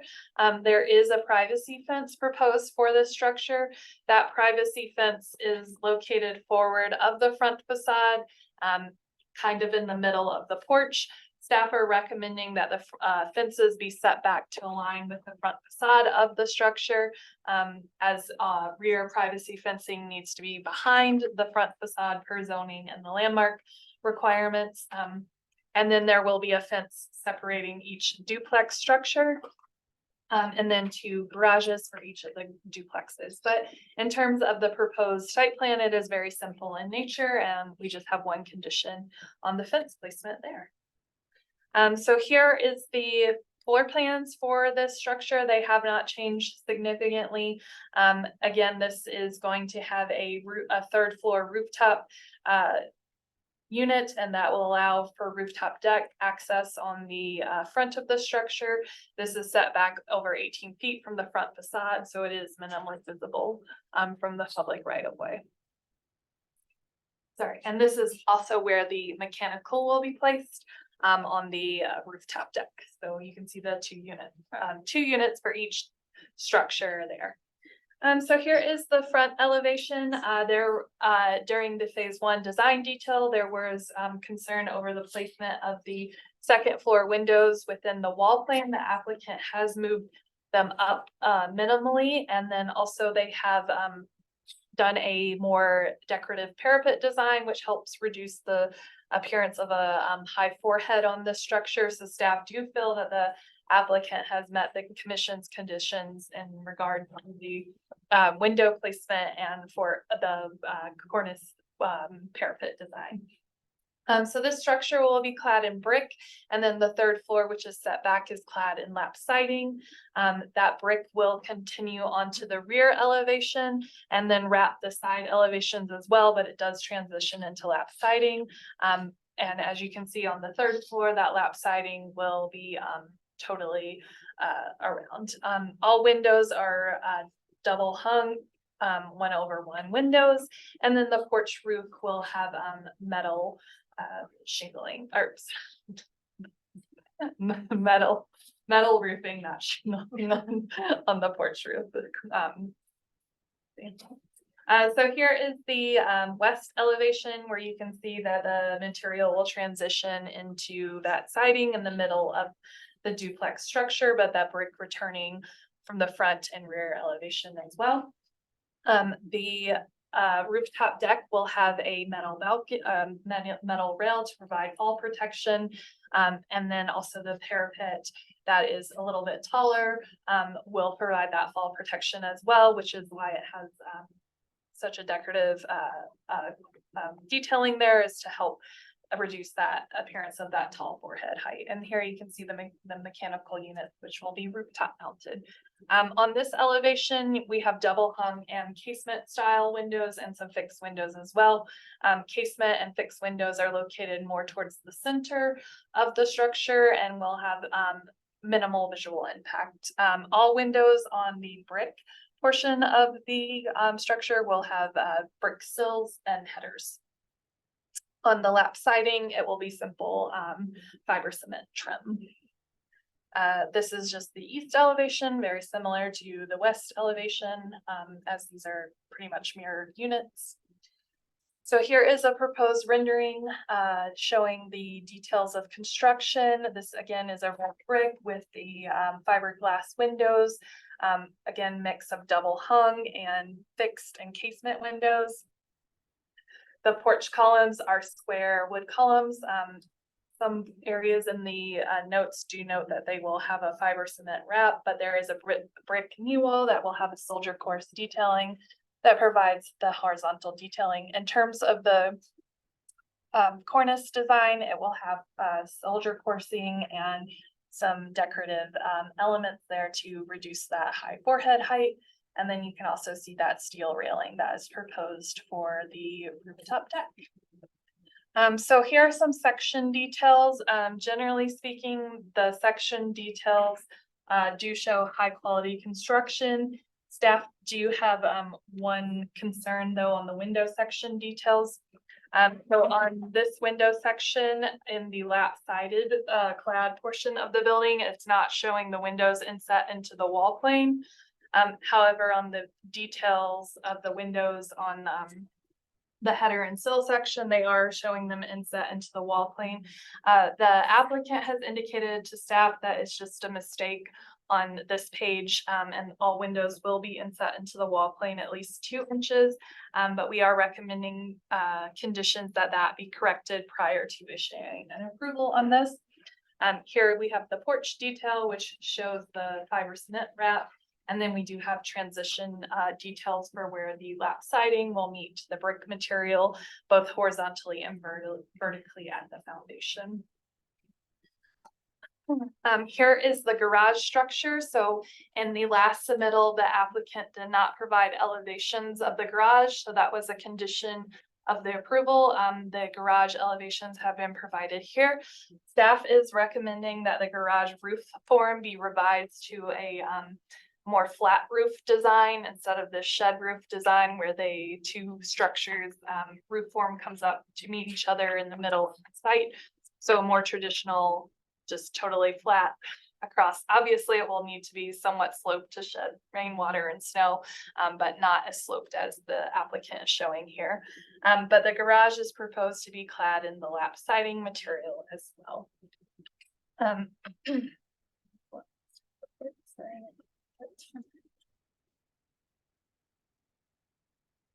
So generally speaking, we are recommending approval of this project. Many of the conditions from the prior submittal have been met, but we would still require additional clarification just to ensure that the setback is meeting the adjacent historic structures.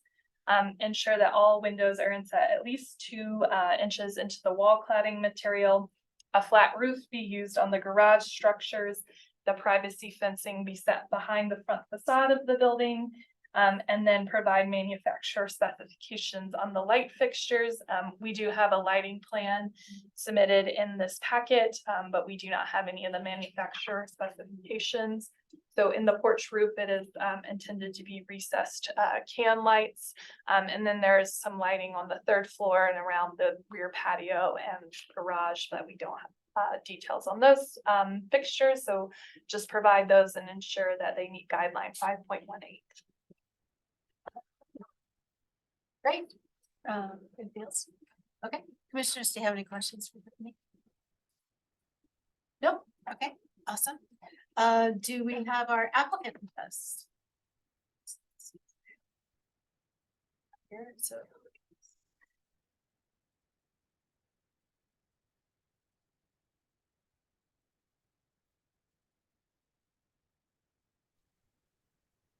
All right. Andre? It's Andre. Okay. Hi, Andre. You can unmute yourself and then you've got 10 minutes to tell us about your project. Please begin with your name and address for our records, please.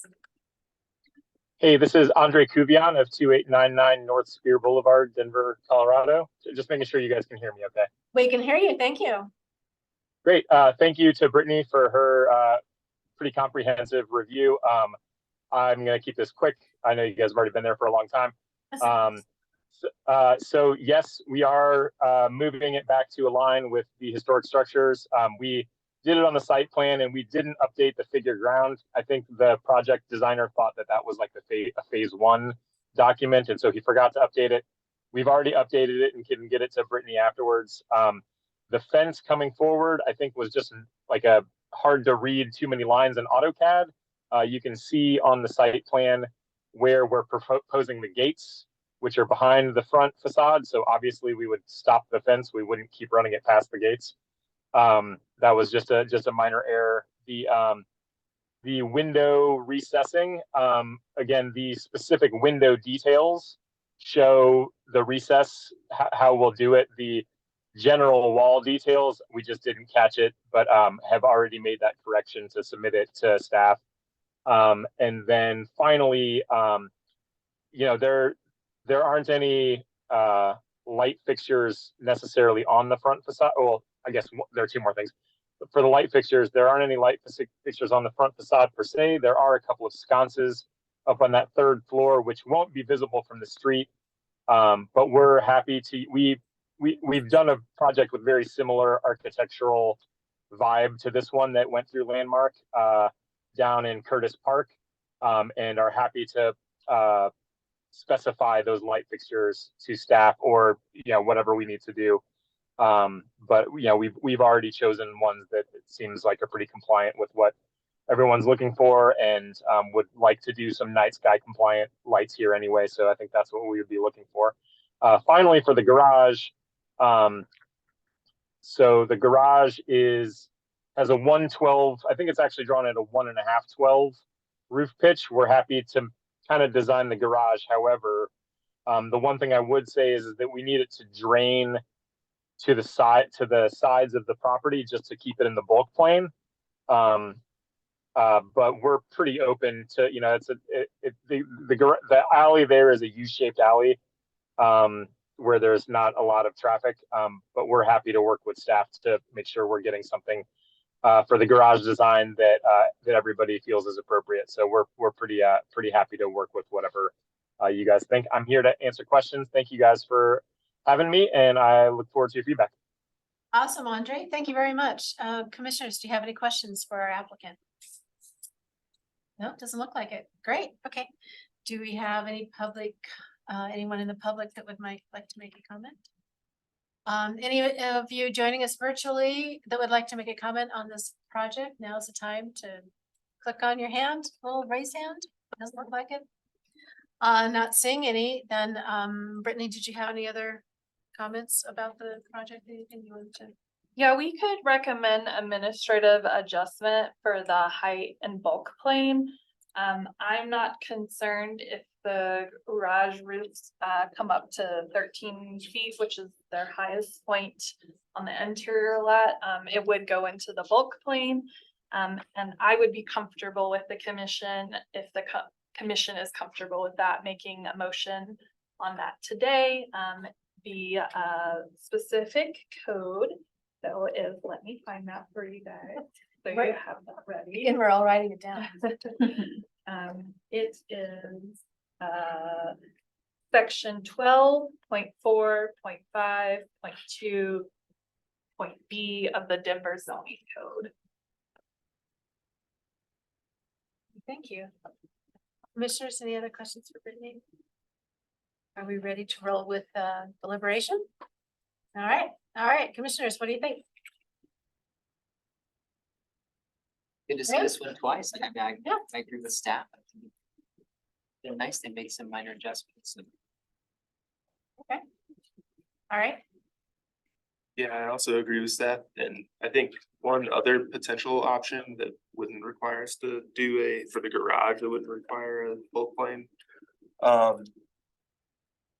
Administrative adjustment would be to use a parapet wall that would extend beyond the sloping face of the roof, because that is, to my understanding, allowed by as an encroachment in the zoning code. Option. Anybody else? Okay, then commissioners, do I hear a motion from the floor?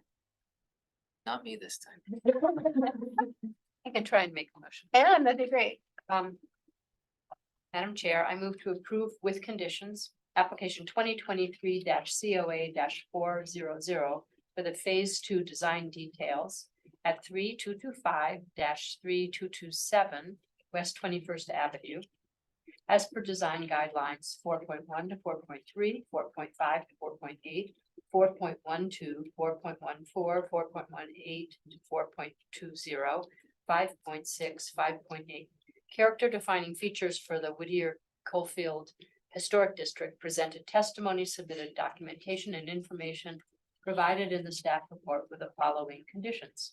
Adjust the setback, aligning the front facades and porches with the historic structures to the east. Ensure all windows are inset at least 2 inches into the wall plane in all cladding conditions. Use a flat form roof on the garage structure or an extended parapet. Set the rear yard privacy fence to align with the front facade of the building. Provide manufacturer specifications for all light fixtures and ensure that they comply with guideline 5.18. And I also recommend an administrative adjustment for the garages for the bulk claim violation, which is 12.4.5.2.b of the Denver zoning code. Great, thank you, Ann. Second? Second. George has seconded it.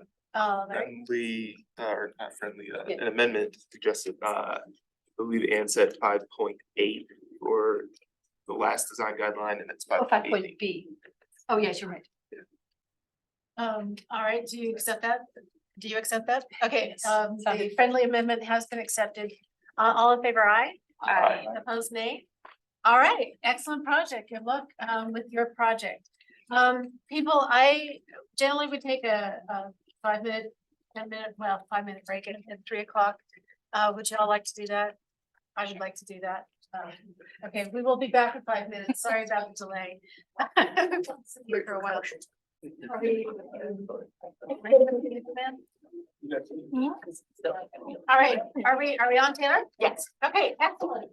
Thank you, for allowing us a little short break. We have 2 more, design review projects, and the first of that is 2023-COA-401 at 3255 Newton Street in Packards Hill. It is an accessory dwelling unit project. And Brittany is our staff person. So our next application is for an ADU at 3255 Newton Street in the Packards Hill Historic District. This is an application the commission has seen a few times. This is a revised proposal. The current proposal will entail demolition of the existing non-historic garage, which you can see on this image on the right. And then the primary structure is a Denver square, as you can see on the image on the left. So this is the existing site plan. In prior submittals, the applicant was proposing to keep the existing garage. Again, that is proposed for demolition, as you can see in the proposed site plan.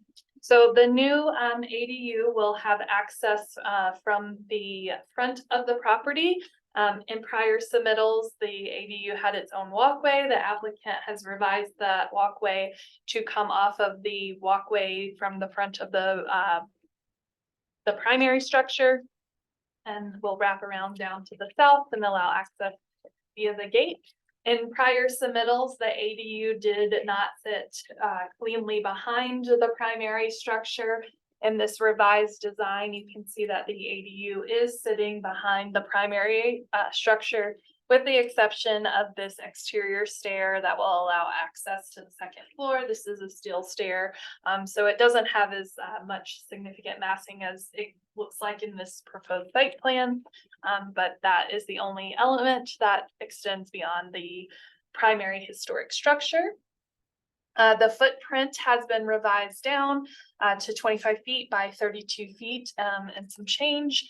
There is a little notch over here on the side, on the north side of the structure. But generally speaking, this is a very square footprint. In prior submittals, we had very complex footprints, very long and narrow footprints. So this has been revised significantly in terms of placement on the site and overall footprint. So here is the proposed ADU. This ADU will be clad in lap siding. And again, it will have that exterior stair that allows for access to the second floor and some balcony space. Since this ADU is driven by a change in the Denver zoning code that occurred in the summer, we do have a full 2-story form. Previously, we saw ADUs that were 1.5 story. The Denver zoning code has changed and it has allowed a full 2-story. So this ADU will have on the ground floor garage space and a small office, and then all living space on the second floor with 2 bedrooms, a kitchen and a living room, and then a balcony that faces onto the alley, which is all allowable per the Denver zoning code. The proposed ADU is subordinate in height to the primary structure, which was of previous concerns and is below the height limit for the rear 35 for this zone district. The ADU also has a roof form that matches the primary structure, which in prior submittals was of concern as well. This ADU will have simple 1/1 windows that allow for illumination into the living space, as you can see here. And then there are light fixtures proposed adjacent to doors on the ground floor, with the exception of this one fixture here, which provides illumination to the stair. So that is the only one that's not near an entry door. And then there are some fixtures on the second floor to provide illumination to that entry. In terms of the proposed design, staff are very supportive. The only thing we have really concerns over is the proposed French door design. It does have horizontal lights, 4 horizontal lights of equally spaced design. We are recommending that that be either a full light design or a divided light design that is more typical of the historic surrounding context than this horizontal design. So here's a rendering of the proposed ADU. Again, generally, we are very supportive of this revised design. It doesn't need any exceptions to the Denver zoning code. It is totally behind the primary structure, and it has a similar form and footprint to the existing historic structure, which was not something that we saw in the previous submittals. So we do feel that we can, as staff, support the ADU as it is before you today. Brittany, thank you. Commissioners, any questions for Brittany? Doesn't look like it. Alrighty. Taylor, do we have our applicant with us?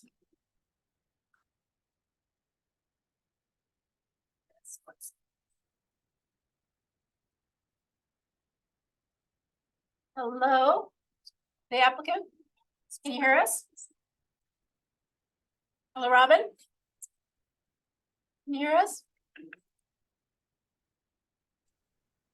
I can hear you. Can you hear me? Yes, we can hear you. Thank you very much. Yep. Why don't you please begin your 10-minute presentation with your name and address? Absolutely. So my name's Robin Adams and ArcWest is at 1525 Raleigh Street. Don't plan on taking 10 minutes. I feel like we've taken too much of the Landmark Commission's time as it is with our 4th presentation, I think this is, for this particular location. So we appreciate all the help that the staff has given and the patience with the Landmark board to review our projects. I think Brittany has done an excellent job kind of recapping our efforts to simplify the ADU building form. The new zoning requirements for ADUs actually kind of helped us achieve the goals of the owner. And that allowed us to achieve this form where before we were kind of struggling to meet their needs within the building form that we had to, respect. So really, not much more to say to that other than, appreciate your time and thank you. Robin, thank you. Commissioners, do you have any questions for the applicant? Just Larry has one. Yeah, on the east elevation, it shows what looks like almost no trim on the windows versus the other elevations that show trim. Is that just the drafting error? I believe that's a drafting error. I would expect we're gonna have trim around all the windows. Great, thank you. Commissioners, any other questions? All right, okay, great. Thank you very much, Robin. Thank you. Sure. Do we have anybody from the public that wants to make a comment on this project? Somebody like. Oh, it's erased. Okay, then commissioners, let's go ahead and go on into deliberation. What are your thoughts? Good job. George, okay, This, clear and to the As point. far as addressing the concerns of the commission and being able to consolidate his design with our desires, he's done a great job. All right, I see some nodding heads from the commissioners. Any other thoughts? I'm glad that the new code was able to help them. Right, I I know, think that's great. I know, that had to be a sigh of relief for sure. Any other thoughts? All righty then, do I hear a motion from the floor? Move to approve with conditions, application number 2023-COA-401 for the new ADU at 3225 Newton Street as per design guidelines 4.1, 4.8, 4.18 through 4.20, 5.6, 5.18 character defining features for Packard's Hill Historic District. Presented testimony, submitted documentation and information provided in the staff report with the following condition. Remove the horizontal divided lights from the front doors on the west elevation per guideline 4.8. Second. And Brian has seconded it. All in favor, aye? Aye. Opposed, nay? All right, Robin, your project has been approved. Thank you very much. Thanks for your patience and bringing it back to us. We have one final design review project for the afternoon, and it is 2023-COA-345 at 2234 Grove Street in your Caulfield neighborhood. And that is Jesse's project. Take it away, Jesse. Okay. It didn't want to start the video right away.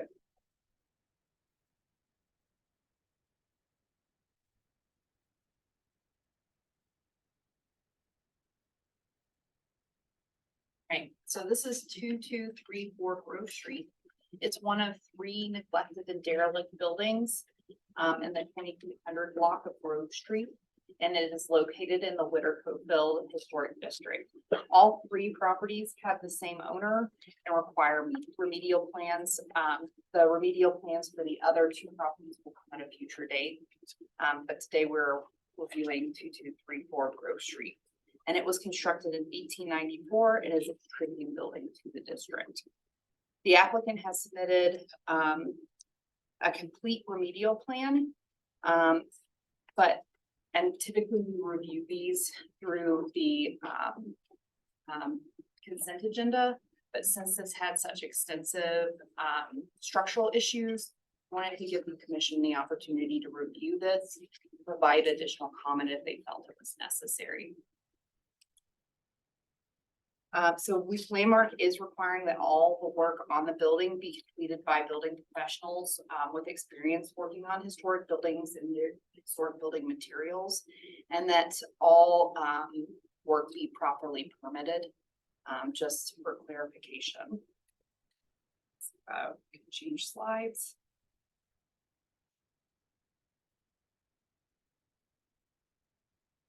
There we go. So the remedial plan shows that the roof is in a state of disrepair and is in need of replacement. The images included in the remedial plan show that portions of this shingle have been removed and the underlayment exposed. There is evidence that re-roofing work was done without permits at one time. That work has stopped. A stop work rule was placed on that in May of 2022. So the applicant is proposing to remove and repair all existing underlayment, install number 30 belt, install flashing on the porches, dormers, and chimneys where needed, and install asphalt shingles in the colors slate stone gray. In addition to replacing the roof, the applicant is proposing to install new 6-inch wood or smooth finish fiber cement fascia on the existing rafters. as well as repairing and replacing as needed the existing gutter system with a 4-inch K-style gutter. The applicant's treatment methods are based on the National Park Service Preservation Brief number 4, and a full list of roof notes can be found on page 12 of the remedial plan. Additional notes showing the location of the work can be found in the drawings and label photographs. So these are just a few photographs, and of course you can see that shingle color there. You can also see the existing condition of the roof on the primary structure and on the porch.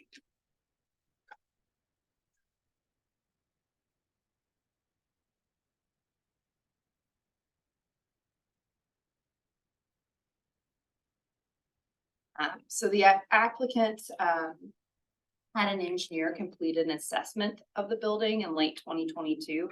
And you can find that assessment on pages 51 through 76 of the packet. Following the engineer's assessment, the applicant had a mason walk the site, discuss remediation approaches that are meant to address the concerns outlined in the engineer's assessment.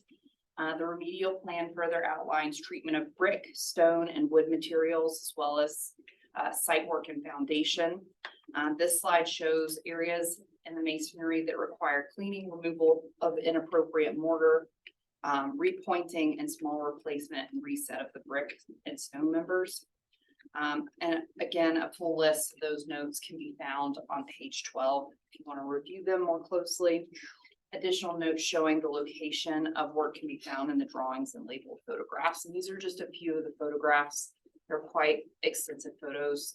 The architect did a great job of collecting images so that you could clearly see what the issues are on the structure, and has provided really substantial drawings to show how they're going to address those issues.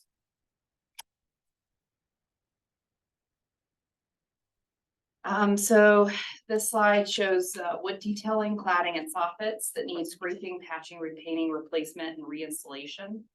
A full list of those notes are on page 12. And this is again just photographs of a few of the locations. There's a lot more listed out in the remedial plan.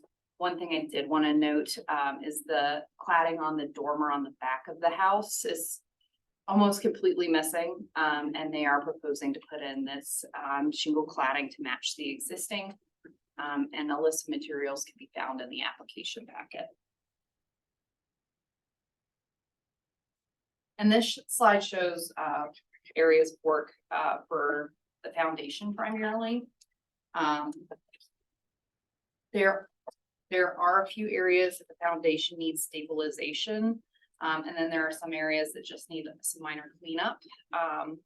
And the notes really cover in detail, you know, what the maintenance is going to be on the foundation.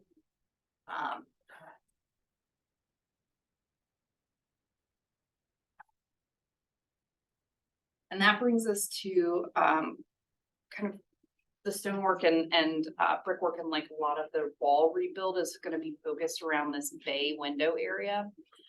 There's some significant settling, as you can see. A lot of the windows are kicked out of plumb.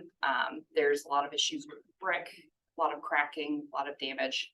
That was all outlined in the engineer's report, as well as the mason's review of the property. So this is, of course, a particular concern, and note 5 or C5 outline specific methods of repair on the North Bay. And basically they're going to have to take this down brick by brick and rebuild it so that it is sound again. And additional notes on how they're going to do that and drawings on how they're going to do that can be found on page 18 of your application materials. And then there are photographs as well as larger drawings throughout the packet for your review. So we do feel that those treatment methods for this bay window, while it's pretty substantial, are following preservation best practices, and we are supportive of the approach that they are taking.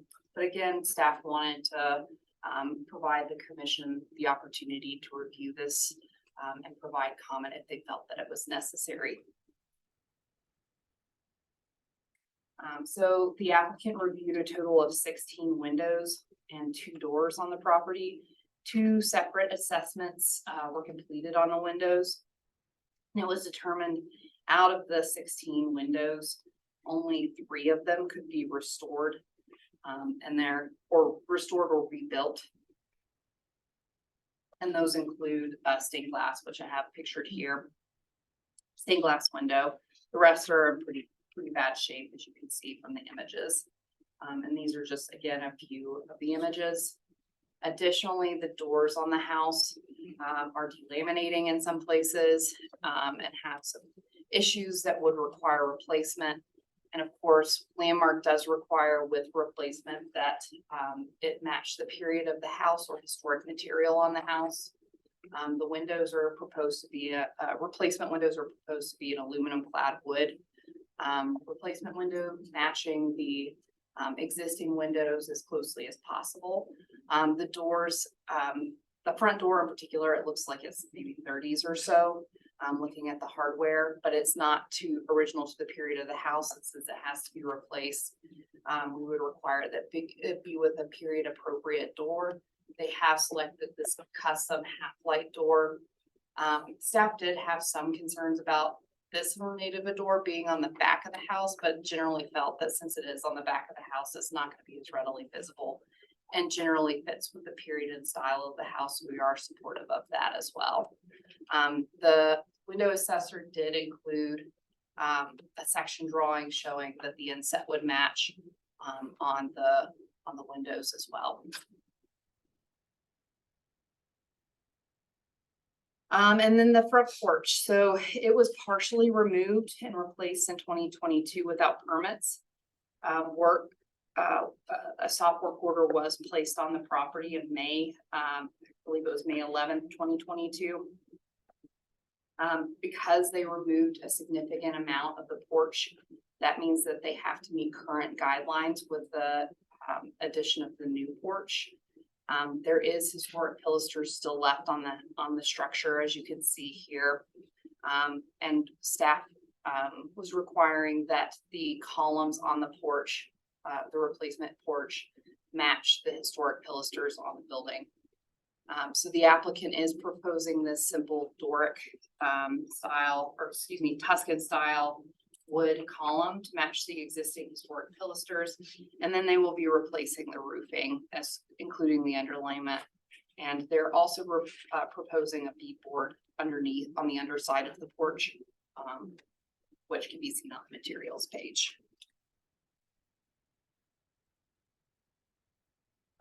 And then the site does have a garage. I did realize that there weren't photographs of the garage included in the current remedial plan, but I did have pictures from past remedial plans. They've come to the conclusion that they're going to demolish this garage. It is significant, has significant structural damage to it and is in a state of disrepair. Whitaker Coalfield does not consider secondary structures like garages to be contributing features. So staff would be supportive of the removal of that garage. Their current proposal is just to keep a concrete slab in place. They aren't going to put a garage back, which would suffice as part of the replacement plan that we require for Landmark. But here you can just see photos. She in bad shape. So staff is recommending, staff is recommending approval of this application. Well, let me back up really quickly. Just to talk about timelines. The applicant believes that they can accomplish the work within 8 to 12 months after permitting. The applicant is requesting or estimating about 4 months for permitting. Again, we are requiring that permits are pulled. Our inspector is really diligent about making sure that that happens on all our remedial plan properties. So they're totaling out at 12 to 16 months to complete all work on the property and bring it back into compliance is the hope. So staff is recommending approval of the application per guidelines 2.1, 2.2, 2.3, 2.7, 2.8, 2.14, 2.16, 2.19, 2.20, 2.24, 2.25, 2.26, 2.29, 2.30, 2.37. 2.38 character defining features for the Witter Cofield Historic District.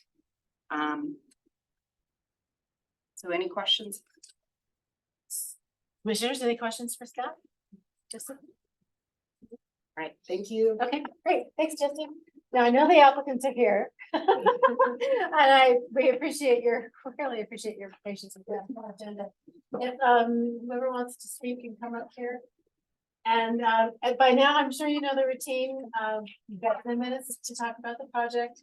And please begin with your name and address for our records. So for clarity, the entire applicant team has 10 minutes. Yeah. The entire applicant, property owner and all. Well, we'll try not to stretch it. Okay. Do you want the plan? My name is Peter D. Pappas, an architect with Pappas Arch Design and Development, 3143 South Broadway in Englewood, and it's joined by Randy Reese, and I'll let him introduce himself. He's also an architect. Randy and I work together to prepare this remedial plan.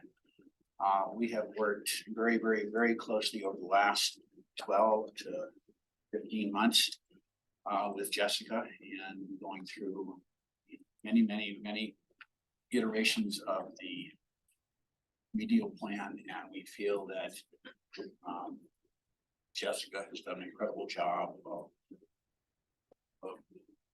helping us understand what needed to be done here and what didn't need to be done and how to present this. We have, through my office, I have done, I think 6 or 7 other remedial plans, projects down in Alamo Placita, as well as Curtis Park. All of those projects went on the consent agenda, so you may have not seen them at that point. We were hoping we would be allowed to do that on this one, but we're happy to sit here and answer some questions if you have. We did an extensive forensic analysis of this house, and we'll probably say this in another month or so, but we've got the other 2 houses on this plot that we're working on right now. We did an extensive forensic analysis of the house, measurements, photographs. We hired a couple of different structural engineers, several window consultants, roof consultant, and brick consultants as necessary to gain an understanding how to best put this house back together and make it meet the requirements. All the work that we did on this remedial plan, as Jessica has mentioned, are consistent with the National Park Service standards, as well as Denver landmark requirements. I think we could be here till midnight if we wanted to go page by page and detail by detail. I'm not sure we need to do that. Jessica's done a great job on it. The owner is committed to getting these 3 houses taken care of. One question I do have is Jessica has suggested that any work be done by a contractor that's familiar with the type of work that's being done. I'm not sure that requirement is something that is in the purview of Landmark Preservation Commission. A licensed contractor that's familiar should be. I don't know that we should have to submit the name of a contractor to the Landmark Preservation Commission for their approval as to what contractors we use on this project. Also, the owner has a right under Denver code to do under a Denver homeowner's permit work on his structure, except for, I believe, electrical and plumbing. And I think you can even take a test on electrical and plumbing. So we do object to that as a condition or requirement of this remedial plan. Again, we've done what I think is a great job of laying out the work that needs to be done and how it's going to be done and the schedule that we get it done on. And we do appreciate your taking a look at this. Hopefully, as you see this one, maybe in the next 2, we can build those on the consent agenda and go forward with them. Randy, why don't you introduce yourself and you can answer questions if you want to. Yeah, hi, I'm Randall Friesen, Friesen Architecture, 5575 South Sycamore in Littleton. Pete and I have worked together on numerous projects over the last couple decades. Together, we've been doing this one, and I've sort of been acting as the project architect on it. And basically, we're just trying to restore this house back to its original condition. We've got structural issues, but design wise, we're just trying to match what was there. New detailing and matching the detailing and the brickwork when we do remove that north bay window and put it back in. Okay, is that I it? think that's about it. We're happy to answer some All right, questions. gentlemen, commissioners, do you have any questions for our applicants? No? No questions? Okay, gentlemen, we're off the hook. Thank you very much. Okay, Jesse, did you have anything else? Or I'm sorry, we need to go to see if we have anybody in the public that would like to make a comment on this.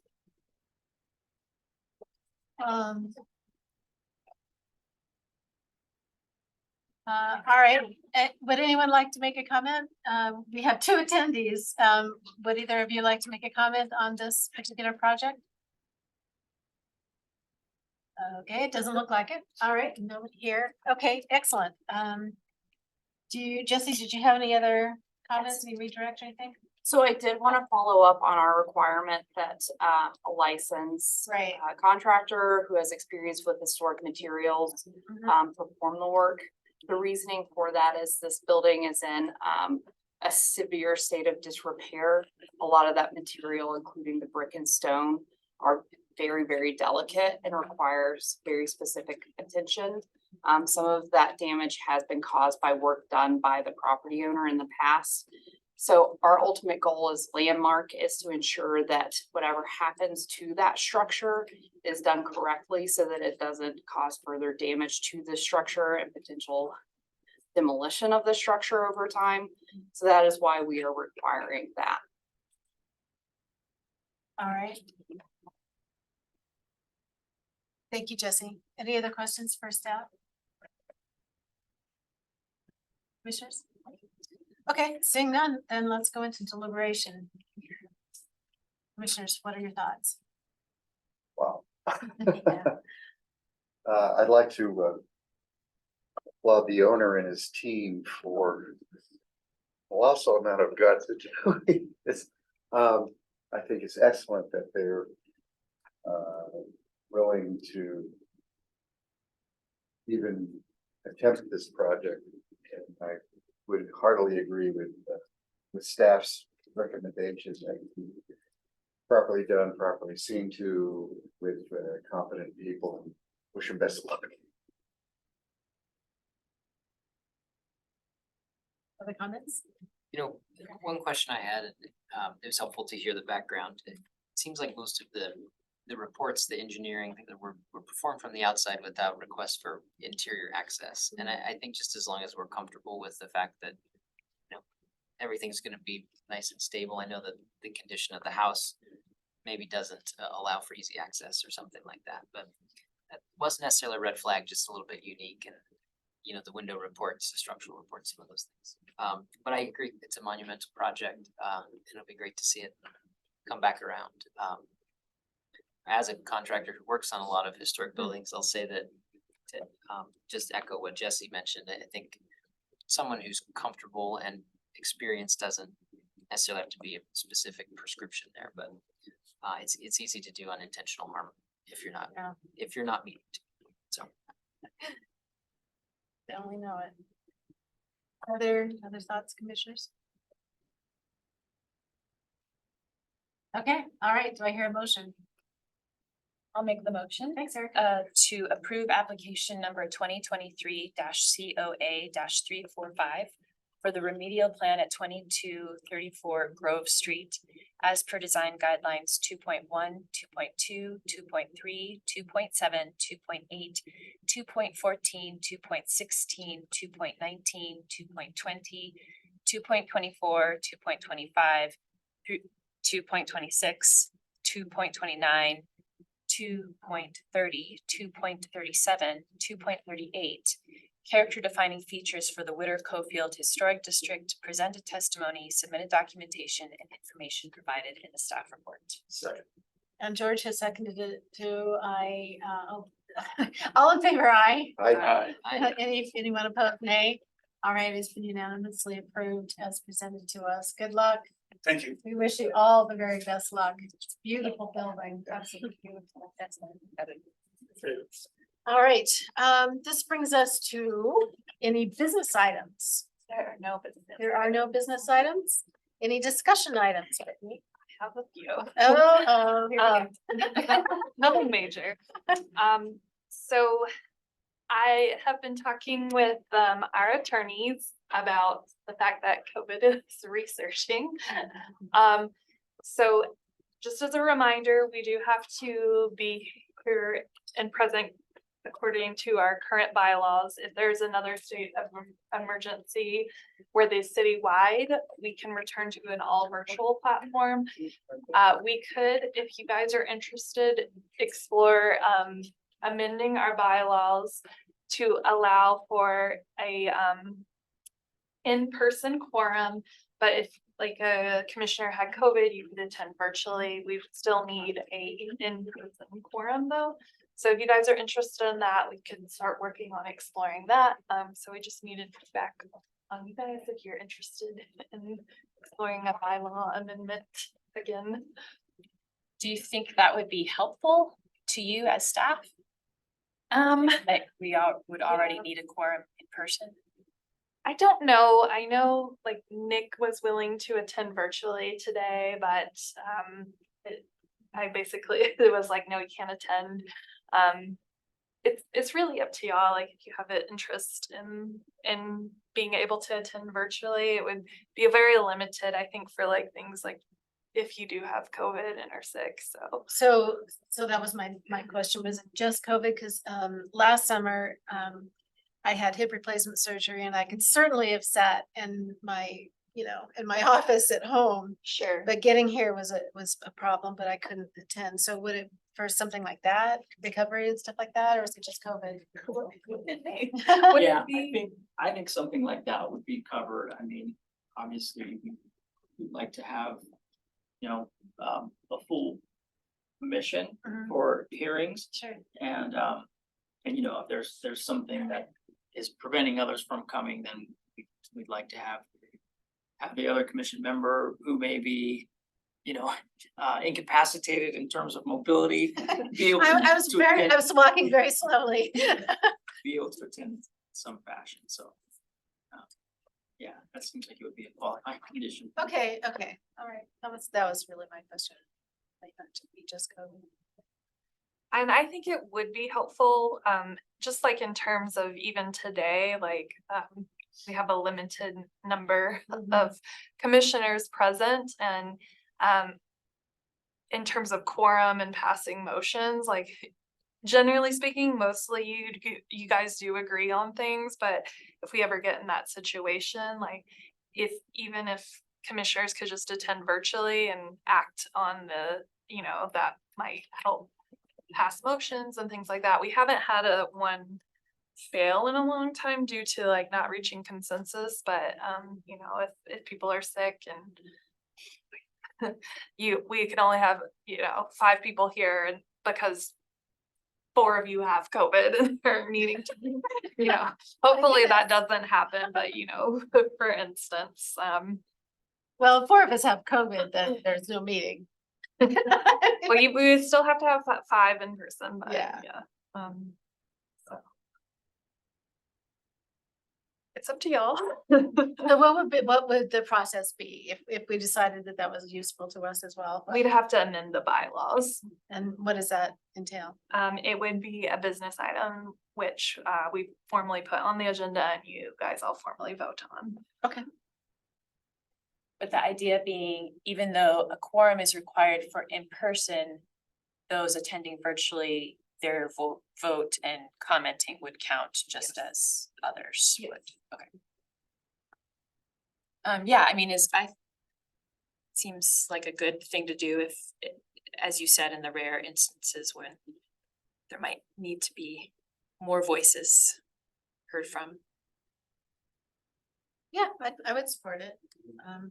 Yeah, if you want to bring it back as a business item. It sort of depends on who makes the call about whether someone can be remote or not.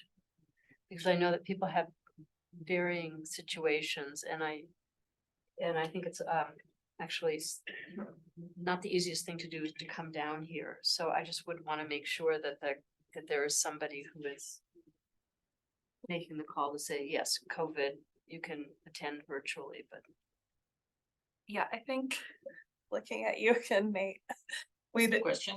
and yet who makes the call on who can attend virtually? I think we would define that pretty clearly in our bylaws as to what qualifies being able to attend virtually.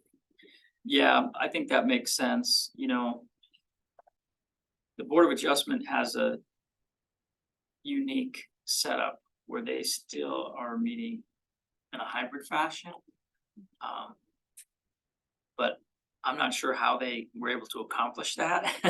I think, you know, if you're able to attend in person, that would be the preference. But if there's some circumstances that's limiting your attendance in person, then you can attend virtually, I think is the way that we'd like to see things according not only to amended bylaws, but the way the ordinance reads now after COVID-19 happened.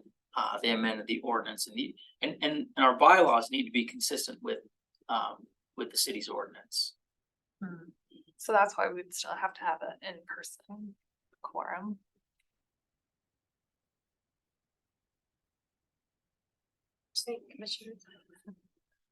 Yes, would staff be the ones to put together the bylaw changes? We would have to Yeah.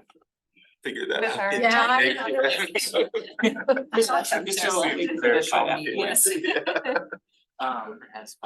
Staff would draft the bylaw amendment, you all will get a chance to review it, and then it would come back at the next meeting for a formal vote. Okay, Like if you had any amendments to the way it looked. okay. Yeah. But if you have like zero interest, then we're not gonna do it. But it sounds like there is some interest in allowing that. Sure. Okay. I mean, I think it'd be nice insurance. Like you said, we rarely disagree drastically, but a couple of times we have. I do remember at least once when. It's been a while. Yeah, it has been a while. So, okay, yes, now, next business decision or business item? We are gonna host a third community meeting to discuss windows. We're gonna do that on November 6th. It's gonna be virtual on Zoom. I don't believe we have posted it anywhere yet, as we made that decision this morning specifically. Working with what works best with Jesse and Abby's schedule, who are the ones hosting that. But following that, we're gonna leave the survey on Windows open until the end of the year. And then once we finish the community meetings and conclude the survey, we will come back to you guys, the commission, for a discussion on what we heard during those community meetings. So we're still working on it. It just is as we want more participation, we're gonna host another meeting. So still in process. You guys won't hear it updated till January at this point now. And then we are also working on ADUs right now. So those are the two design guideline updates that are going on at this moment. And probably next meeting, I'll have 2024 calendar dates for you guys. So if there's something that you think I need to be considering, please let me know in advance as I look at those dates. I don't even know what I'm doing next week. You want? What was the attendance like for the in-person Windows discussion at? We had 5 people. Oh, shoot. Yeah. It was You great. guys And did the such a Zumba great class job. going on downstairs. Uh, A lot of Pete to talk to it. We definitely had more participation at the virtual. Yeah, there's, yeah. Yeah, it was virtual. You guys, I just thought you all did a great job. Mhm. I watched the virtual, it was terrific. So, No, thank you. I was actually looking at Jesse as I said that, so. No, well, Tell me more. well. Yeah, but at ADUs, we don't have anything scheduled yet, but it will also be in the new year, but we are working on it behind.